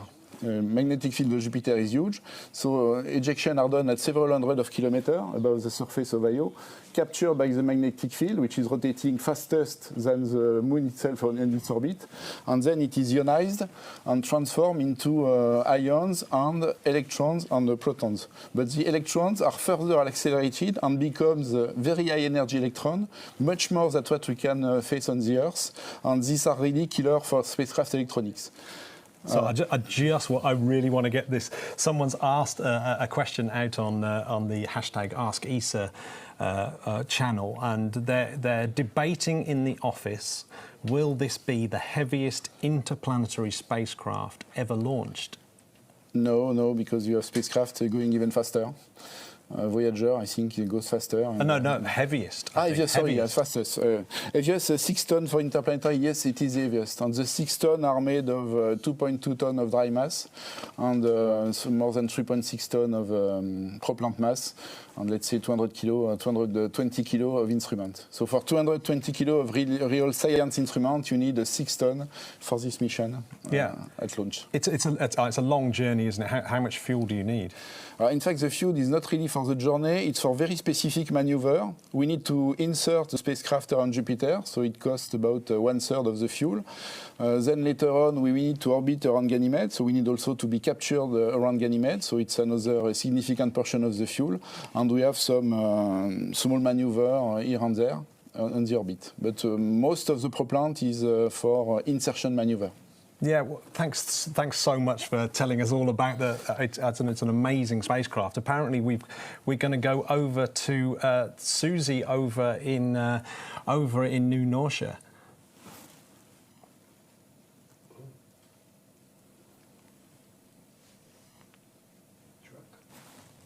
Truck. Is that not right? G'day, Matt. Ah, hello, Susie.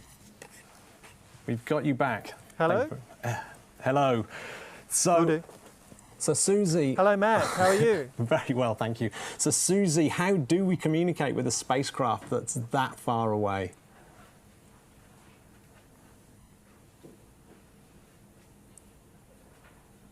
Well, the trick is you use a really big antenna like we have here. Here's one I prepared earlier. So the whole idea is the spacecraft can only carry a small antenna, so it can only have a fairly small amount of gain and a fairly small amount of power, because it all has to be driven by the solar panels. Whereas here on Earth, we can have as big an antenna as we like, and we can use as much power as we like. So when we're receiving from the antenna, we use very, very sophisticated cryogenic receivers and a large antenna. And when we're transmitting to the spacecraft, we just use brute force. So we just put up to 20 kilowatts of radio power straight out through the antenna towards the spacecraft, and it all works. So can you give us some idea about the different sort of levels of power that you're trying to receive? And because I'm assuming these are ridiculous numbers.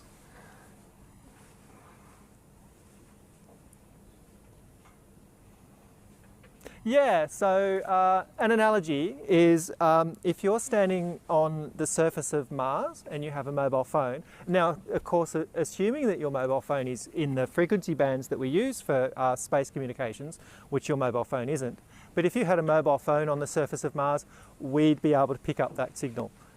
We have some of the most sensitive receivers on the face of the planet. So how long does it take a command to actually reach the spacecraft? Because you're not just receiving signals, are you? You're actually able to talk to the spacecraft as well and then hear back from the spacecraft. How long does that whole process take, and what are the challenges there?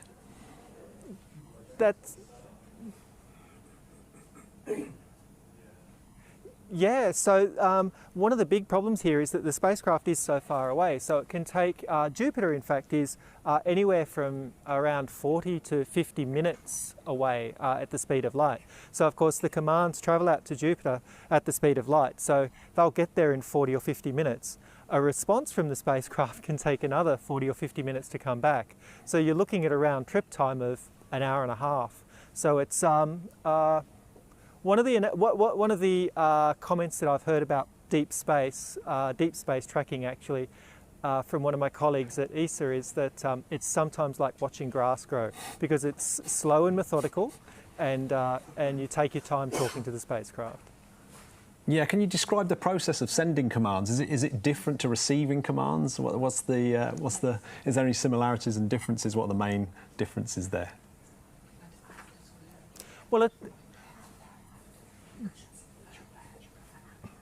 so the main difference, of course, is when we're receiving very small signals. When we transmit back to the spacecraft, we use the same hardware, we use all the same antenna, and we use the same feed horn, we use the same, much the same electronics. But of course, instead of having a very sensitive receiver, we have an extremely large, powerful transmitter. And if you look at the base of the antenna that you might be able to see behind me, we've got a big array of chiller equipment, which is actually used just to cool down the transmitters in the base of the antenna, because we use hundreds of kilowatts of power to actually generate the signal that the spacecraft needs. So Susie, I've got some more exciting news from Bruno. We're going straight to Bruno in the main control room. So Bruno, give us your update now, please. So we've just reached the second most critical milestone in this LEOP, which is the deployment of the solar arrays. Just a couple of minutes ago, the last pyros that are cutting the knives of the cables that hold the solar arrays have been fired successfully. And you can see on the screen up there a representation of the spacecraft, and the panel on the left side has just started to deploy. On the left side to that scheme, you see the power consumption and the power production of the spacecraft. The red line indicates that we were consuming power from the batteries. That means we were negative. It was below the scale. And now the blue line shows that the satellite has started to produce its own electricity. So the solar panels on that side have started to deploy. A number of the panels, the sub-panels, are already in their position. They are deployed. They are not yet locked, but they're reaching there. I just got information that one of the wings now looks deployed at microswitch level. That means it's in its final position. And you see that successively the power starts increasing as each of the panels unfolds. I recall that these are some of the largest solar panels ever flown an interplanetary mission. They have 27 meters from one edge to the other edge. In total, they have an area of 85 square meters of solar panels. Close to the Earth, they're able to produce a lot of power, but once we get to Jupiter, it will only produce a few hundred watts. Nevertheless, the process is ongoing. This is a very exciting moment for us. If it all works out, if the two panels successfully completely deploy, we will have a mission ready to fly to Jupiter. We will still need to do a lot of work to configure the satellite for cruise and to configure the satellite for the commissioning phase that comes afterwards. That is the phase where we test all the equipment to make sure that everything is still fully functioning. But I keep hearing my colleagues saying that switches keep registering the panels unfolding. So everything is going quite nominally at this point. It will take a few more minutes. I think we're almost ready. The wing on the right side also started to deploy nominally, and some of the switches are already indicating that they are in the deployed position. As the power increases steadily, it will not increase non-stop. At one point, it will reach the limit of power that the spacecraft is able to consume, and it will not produce more than that. It automatically regulates itself only to produce as much as the satellite needs, although at this distance from the sun, it is able to produce a lot more.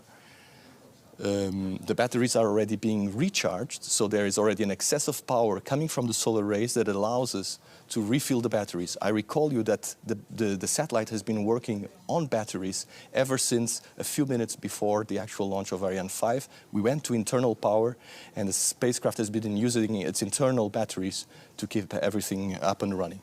Now it's moving on to the solar rays, it's producing its own energy, and it's able to refill the batteries. Confirmation -Y, that's the right side of the spacecraft, -Y wing has just also completely deployed at microswitch level. So this is a good sign. We have successful deployment of the solar arrays. We have a mission. We are flying to Jupiter. We go there fully loaded with questions. Europe is getting there, Jupiter. Get ready for it. I hope you just heard Andrea Komatsu announcing on the briefing loop that Europe has a mission. We are on our way to Jupiter. We have power. Both solar arrays are fully deployed. The satellite is fully functioning. After a little scare, coming late to talk to us, the satellite is finally there. And what a beauty, what a beauty. What a great satellite, what a great mission. Congratulations to everybody involved. congratulations to the rocket, to the teams on the ground, to the teams here at ESOC that are now taking control. I will hand it back to you, Matt. There is not much to say. We have a fantastic mission ongoing, and what a pleasure! What a pleasure has been to share this moment with you. Yeah, absolutely. The early tense has made this all the better. I mean, I've got a little party going on in my room. So, yeah. So I want to remind. I mean, it's just how brilliant is this? I want to remind our watchers that they can also participate in this amazing day. Simply use the hashtag Ask ESA on social media, and we'll try and get your questions answered. We have one actually coming in from Twitter, which is how is JUICE able to explore Jupiter's moons in depth while it remains in orbit?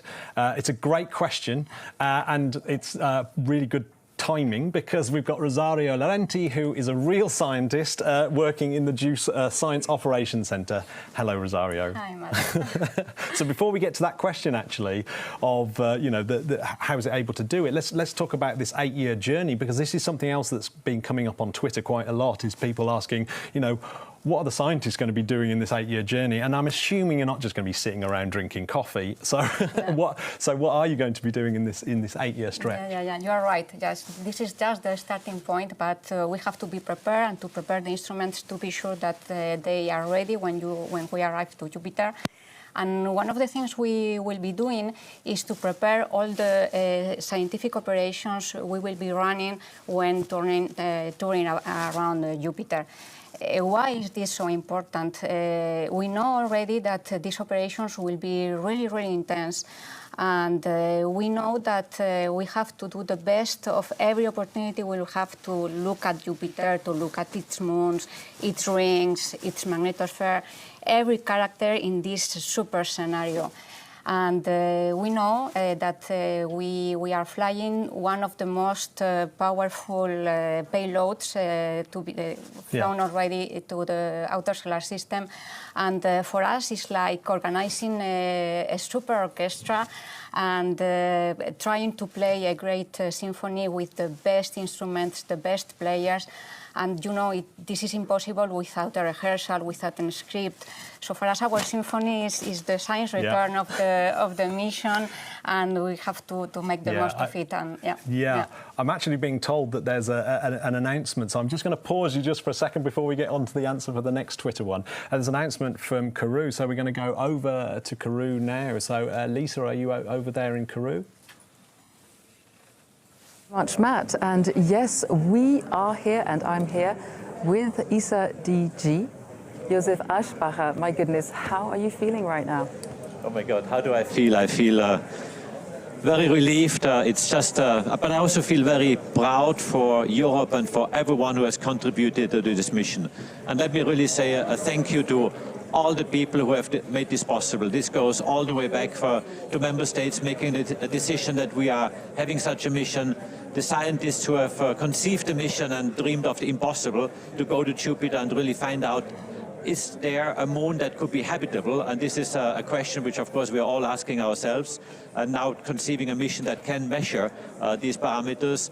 And then, of course, the project teams, the industry, all the companies, all the partners, all the institutions who have contributed instruments. I'm so grateful, and I really would like to thank them from the bottom of my heart, but also to say you can really be so proud of having this achieved. Let me also add a word of thank you to our international partners. NASA is a very strong partner of ESA and of Europe. We have many cooperations, and this is one of them, where NASA has provided one instrument in particular, but also our partners in Japan. JAXA has provided components to the instruments. The Israel Space Agency has provided components. So really, this is an international partnership, but I think it's also a moment of pride for Europe. And I really, on behalf of all these teams, would like to thank everyone who has made this possible. And I'm just relieved and just so happy.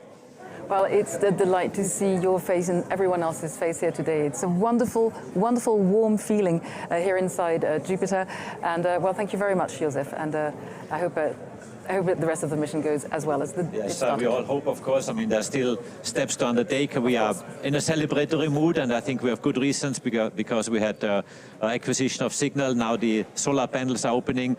Of course, I have to remind everyone it's still a long way to go, and we have to test all the instruments, make sure that they function as expected, and then, of course, arrive in Jupiter, measure the moons, do all the trajectories to get there. So there's still a lot of work to be done, but the most critical one, which is the launch, the separation, the acquisition of signal, all this has happened, and for this I think we have really done a very big step towards Jupiter. Huge thank you to you. Thank you, Joseph.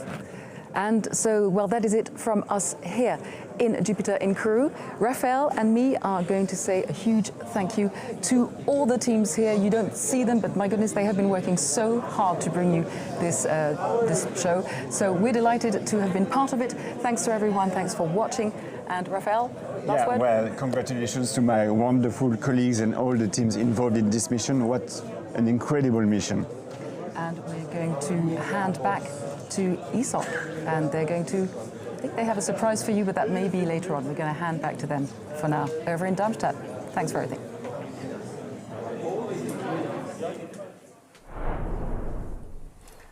Thanks very much, Lisa. Yeah, how amazing. Congratulations to all those teams, and well done, Ariane 5, for delivering this special payload into space. What an amazing moment. For those who've just joined us, I'm actually in Germany, where they actually fly these spacecraft and out to Jupiter. And I'm with Rosario, and we were just getting onto a Twitter question, which was, how is JUICE going to be able to explore the moons in depth when it's out at, once it's in orbit around Jupiter? Yeah.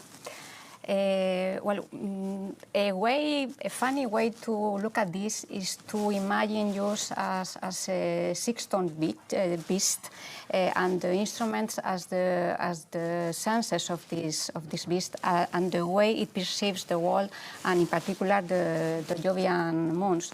For example, the eyes of this beast will be the remote sensing instruments that will be watching at the surface and the atmospheres of the moons and see which is their composition and the processes that are going on there. Also, when we will be close to the moons, the probe will wear special goggles to see the surface in 3D, to see the geology of the surface, and also to penetrate a few kilometers and see how these first layers look like. Does it mean that we cannot go farther inside and see the structure inside the moon?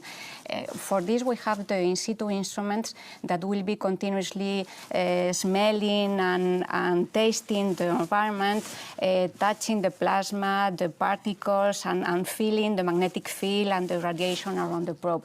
So everything together, also together with the way the probe is feeling its weight with respect to the gravitational pull it receives from the moon, everything together will allow us to understand the internal structure of the moons, and among other things, to know why there are and why and how and where the oceans of liquid water are, and if they are habitable. Yeah, I mean, it's when you described it as an orchestra and getting ready, it actually sounds more like that you have to be an orchestral musician and a ballet dancer at the same time. Yeah. It's amazing. Yeah, so you've got all these science objectives. So how do you as a scientist, do you deal with all the expectations, and how does the spacecraft itself deal with all those expectations and this huge orchestral complex piece that it has to play when it gets out there? Yeah. Well, we think that the hardest part of this orchestra is to jungle between what we want and what we can. So on one side, we have our dream of unveiling some of the secrets of Jupiter, and all the instruments want to play together at the same time and as long as possible, because every single bit of data is important for the science return. But on the other hand, the spacecraft imposes us strong constraints, and this is because we have constraints on power and on data generation. Why is this? Because we are at Jupiter, and this means that we are very far away from the sun. And even if we have these huge solar panels that could power up several houses on Earth, they can only power up something similar to a microwave at Jupiter distances. So, you know, sometimes we have to choose among the instruments that can be switched on at the same time. On the other hand, being at Jupiter means that we are very far away from the Earth also, and this means that the data transfer is very slow. For example, if we had a 2-hour film on board JUICE, it will take several days to be transferred to the Earth. So all in all, a lot of constraints that forces us to lighten the instrument operations and to choose to trade off and to make hard decisions, but always trying to preserve the scientific objectives. Yeah, it's hugely complicated. Yeah. I mean, so that's why you need this 8 years. It's actually quite convenient that you've got all this planning time. Yeah. It will be short at the end. Yes, yeah, I know. It's like anything, isn't it? You think, oh, 8 years, I've got ages. No. It's right there. So, yeah, what are the plans for, you know, all this data coming back to Earth? Presumably people are going to be poring over this for years. What are the plans for the data when it gets back? Yeah. Once the data are here, the instrument teams are the ones that know how to cook them to be usable for the scientists. So they will cook the data, they will be stored in an archive, and then they will be shared among the whole community to be exploited for the years to come, as you said, and who knows, to inspire new missions to revisit this incredible mission world. Yeah. I mean, it's one thing that it really strikes me that these things take a long time to develop. We heard from Frederick, take a long time to develop, and then it takes a long time to get there, and then it takes a long time to actually process the data. For some scientists, this is a life's work, isn't it? A lifetime work, yes. So do you think there will be a JUICE moment? Do you think you'll have a moment where you go, oh, this is amazing? Well, who knows? Yeah. We had, or there was the Galileo moment when, as Anesina was saying, Galileo discovered Jupiter's moons.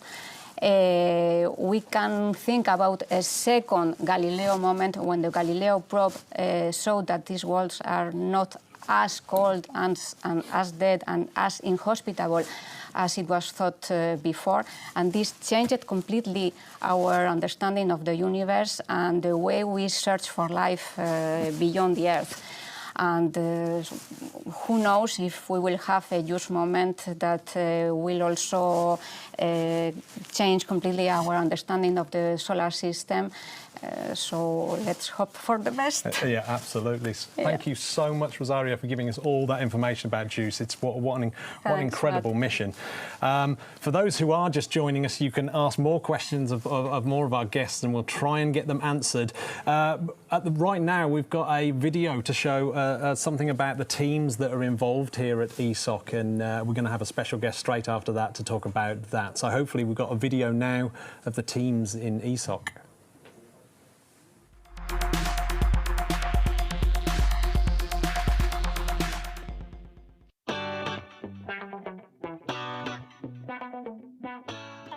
Working on this project since its very beginning, in 2015. Since 2014. I started on the JUICE project 4 years ago when I started with ESA.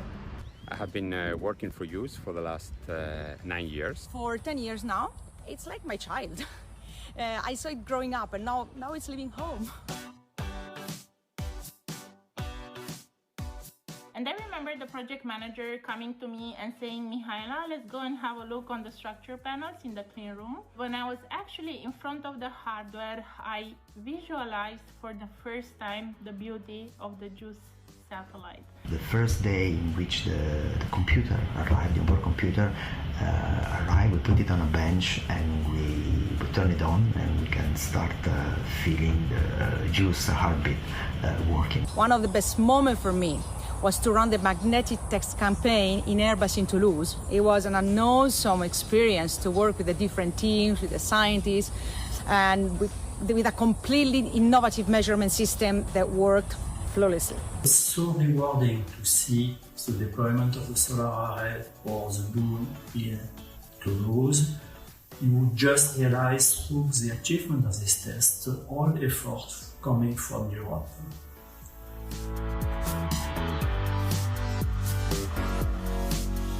I think the biggest challenge for me was to keep the schedule in order to be able to meet the launch window that we had. The only concern we had was the arrival of the spacecraft, which was 1 day later. The rest went very fine. I think we've had quite a number of hairy moments, but we've had a very good team on industry side, instrument side, but also with ESA.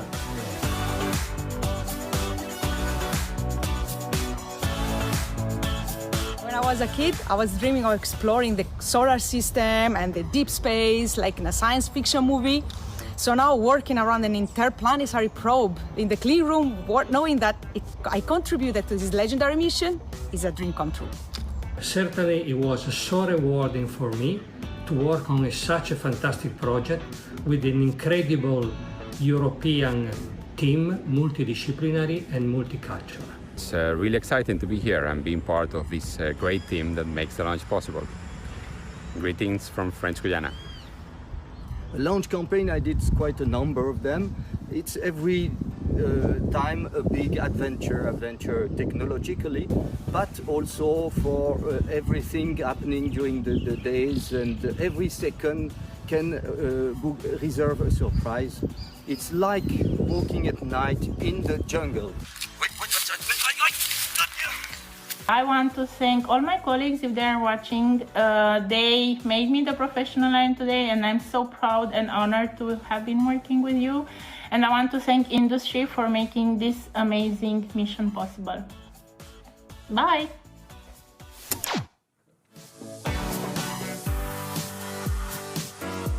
So we can see there that there are just so many people working here at ESOC, and way more than we just saw there working here to make all these missions work. I've got a new guest, Sentinel-1 Deputy Spacecraft Operations Manager, Thomas Ormston, who has joined me. Hello, Thomas. Hello. So, this picture behind you, actually, let's start here. This is the JUICE team, isn't it? Yeah, I guess this is a bunch of the JUICE people there with the spacecraft. Of course, we're never going to see it here on Earth again, which is good news. It's on its way to Jupiter. But this is only a small portion, of course, of the bigger team that's making this mission happen. Yeah, and I guess you know quite a lot of these people as well. I mean, for sure, some of the people there, we work with very closely. They build our spacecraft, they get them ready for launch. And here at ESOC, of course, we tend to work here behind our screens. We don't see the spacecraft in real life like this. We see it through the numbers that are on the graphs and the displays behind you. Yeah, I mean, it must be great to see this. I mean, that really does give you a perspective on just how massive this spacecraft is and where it's going. We saw in that video, we saw the sort of sense of pride, but how much hard work it is. Is that really the kind of thing that stands out when you work on a mission like this? Yeah, definitely. I mean, when you work on any mission here, you treat it like your baby. I mean, you really do. You spend so long preparing for it, and then actually flying it. You get a real connection to the spacecraft. You know when it's in a bad mood and when it's in a good mood, and how to treat it. And just like having a child, you're equal parts proud and happy, and also incredibly scared and tense most of the time as well. So. Yeah, well, as JUICE was misbehaving earlier on, it was, and so obviously there's lots of different scenarios that can. I mean, we've seen this in real, as bystanders have seen this in real time. That there's different scenarios that can happen. Solar array deployment came earlier, and acquisition came later. Do you run these as simulations? Do you sort of go over these different routines? Absolutely. No, I mean that's what the team will have been up to for the last few months, and that's a critical part of being ready to go into this room on launch day, is doing those simulations and practicing everything. We have some wonderful people that we love to hate in a windowless room under here that give us all sorts of scenarios, not just complicated technical problems, but also more practical things like somebody is off sick, or they play music over our headsets, or crash our computers. We have to deal with all of these things. And as much as learning the technical side, we also have to learn how to work with each other, how to manage things like human error. I mean, we know it's going to happen. We're not in the process of eliminating it, just mitigating it. So we have to learn how to work with each other as much as we need to learn how to work with the spacecraft. Yeah, so is that, in a simulation, has anyone pressed the wrong button at the end of the thing? And you go, no! Oh, yes. Oh, it happens, it happens. But that's the other thing we need to learn. We need to learn not to blame each other and not to feel shame. Because if you feel shame, you try and hide something that you've done wrong, that's going to go badly for the spacecraft. So you have to learn in here to work, to be open, to be understanding, and to work together, because that's the only way we're going to make a success out of a mission like JUICE, and I'm sure we are going to make a success out of this mission today. Absolutely. I've actually got a really interesting question from #AskESA, and they say, are there any members of the team who won't really get mentioned but really deserve to be acknowledged? Can you think? That's a really good question. Yeah, there probably are many that I'm not even going to say. I mean, I would actually say all of the people that are around us making this happen. You see the engineers on the video and in the room behind us, the engineers and the scientists that are working on this, but we can't do our jobs without everybody that supports us. And everybody that supports us are people that you may think of as normal, but they're not. They're working at a space agency, but people like cleaners, people like the canteen staff that keep us fed while we're working here, the people that are producing video segments like this, these are all people that are working even hard, sometimes harder than us, at making sure that what we do in the flashy main control room there is a success. Yeah, I did think I wasn't quite getting what I deserved there. So are there any interesting rituals or traditions that happen before a launch? Is shaving beards, I've heard, or favourite socks? I hope they don't shave beards. I do have some good space socks on. Do you know what? I'm wearing the socks that I wore during Vega C, so I'm superstitious. Excellent. Yeah. No, we get superstitious too. I mean, one of the big ones is we have the launch cards, we call them. So on the doors of the control room behind us, all of the missions that are here at ESOC that are already flying or are preparing to fly make some sometimes cheeky, sometimes funny cards where we all wish the team good luck and post them on the doors. The best one I've seen from today was an actual box of orange juice that the team have all signed to wish them well. I think we've got them up on the screen there, some of them. Yeah. Excellent. But that's a nice way that we can connect to the newbies in space. I mean, they're just starting their journey, which will take quite a while to get to Jupiter, and we all want to wish them well and welcome them to orbit, or in their case, beyond orbit. Yeah. Is there any? I mean, you've worked on lots of different missions here. Have you got any funny anecdote or favourite moment that you've ever had on one of these missions? Probably. What can I speak about? No, I think night shifts in here when things go according to plan, and that's what we wish. We wish for the life in this room, in the main control room, to be boring. Boring means everything's going well, but it does mean you get a bit loopy on night shift. And once we scrunch together all the procedures, because of course we have pages and pages of procedures, and we have our emergency procedures for just after the launch. We don't need them anymore, of course. Once we've got the spacecraft flying, we don't need them. So we scrunched them together and had our game of football here. Of course, we're engineers, so we're not all the best, not exactly high sporting prowess, so I wouldn't say it's going to win any sporting competitions, but it was good fun and it passed the time. Yeah, well, thanks so much, Thomas, for sort of bringing home this incredible team. And talking of incredible team members, I'm going to throw you back to my favourite one, Bruno. How's it going in there? It's going very well. The mood has changed from one of a lot of enthusiasm, a lot of happiness, to one of full concentration. The automatic sequence that the spacecraft executes to unfold the solar panels to produce power to orient itself has completed successfully. We reached the end of it, and now we are actually in a position to command the spacecraft. So the engineers here just took control. They are going through hundreds and hundreds of parameters to make sure everything is as expected. The spacecraft is looking in top shape.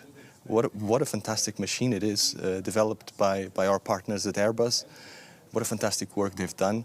Normally, when you put a satellite out in space and it suddenly faces this harsh environment of space, a lot of things need to be fine-tuned, a lot of parameters go out of limits, the temperatures are not what we expect. But on this spacecraft, actually, we only saw two small parameters that were slightly cool, but that causes no worries at all. So the spacecraft is behaving beautifully. People are concentrated, people are going through the procedures and starting the final work. So now it's full concentration, and you can tell that everything is silent now. People are just focusing on what they need to achieve now. For me, it's time to go and get some rest. I need to come back on shift at midnight to do the completion of the configuration of the satellite for the cruise phase and the commissioning just before that. So it's goodbye from my side. It has been a pleasure. Ah, thanks, Bruno. I've loved working with you. You're an absolute legend. Me too. Yeah. So you could maybe come and join us for our next section. We have here the winner of a competition that the European Space Agency ran, which was to come up with a celebratory mocktail for the juice. It is a juice, of course, so that kind of makes sense. And the person who won is the most aptly named human being ever, and that's Margherita Gagnoni. Hello, Margherita. Hello. Where did you get your inspiration for your mocktail from? So my inspiration was one of the 3 icy moons of Jupiter, Europa, and we know this moon could host like an ocean underneath the icy surface, and so I said, okay, that's really interesting, like the geology of Europa. And I tried to recreate this ocean. So there's a focus on this ocean with like blue spirulina in it. Mm-hmm. And it was supposed to be like highs on top, and then also like a stick with star anise to also recreate like the ideal French Guiana. So so like I also added tropical flavors like coconut water, and then also apple juice and ginger ale for like more European flavors. My inspiration was this moon because I find it so fascinating that it has a geological activity, and also it is suspected to have also hydrothermal vents on. Well, I think we've got your ingredients coming up on the screen here. So there's coconut water, apple juice, ginger ale, and tonic water. And then there's blue spirulina and also golden powder to represent the geological activity. And then I added like sugar to represent the rocky core of this moon. And then also I topped with crushed ice, and then I added the cinnamon powder, and then 2 sticks with star anise. So they're like palm trees from French Guiana. Yeah. So, yes. I know, it's the only thing that's missing for me is that little whalians. Yeah. Which is a whale alien that I'm hoping that they're going to find. Yeah, I really hope so. I really hope so. Yes. Yeah.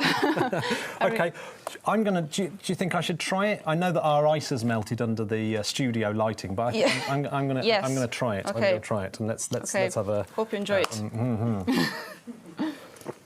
How is it? That's not too bad at all. Like, do you know what that tastes like? Juice. Okay.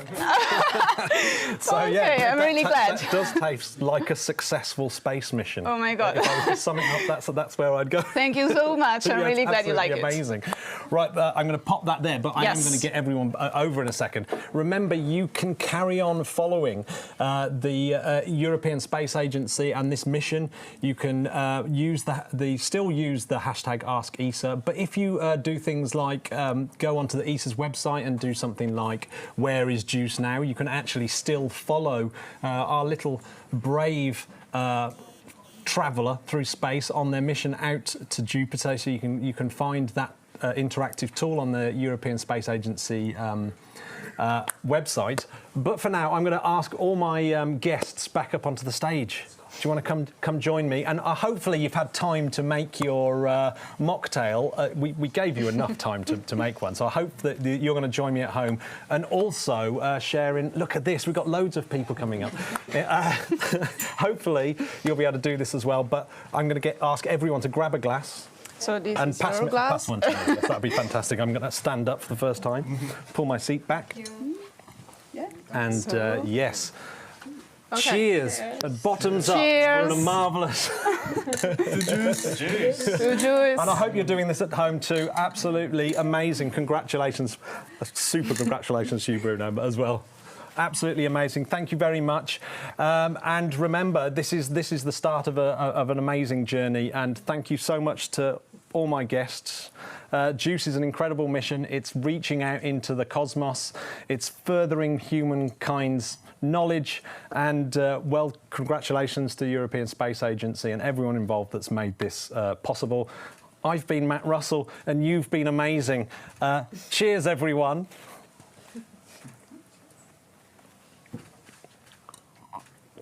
Goodbye.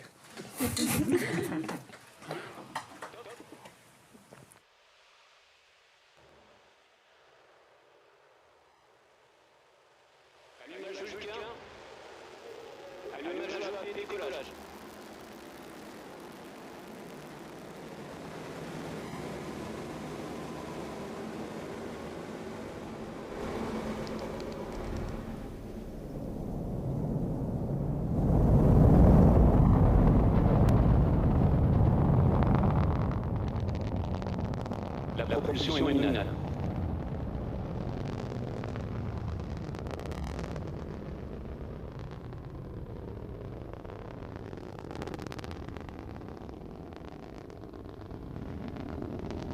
La propulsion est nominale.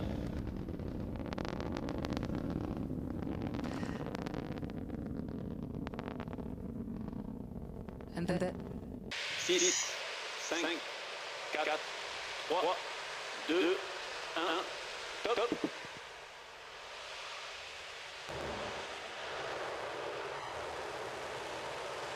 Allumage Vulcain.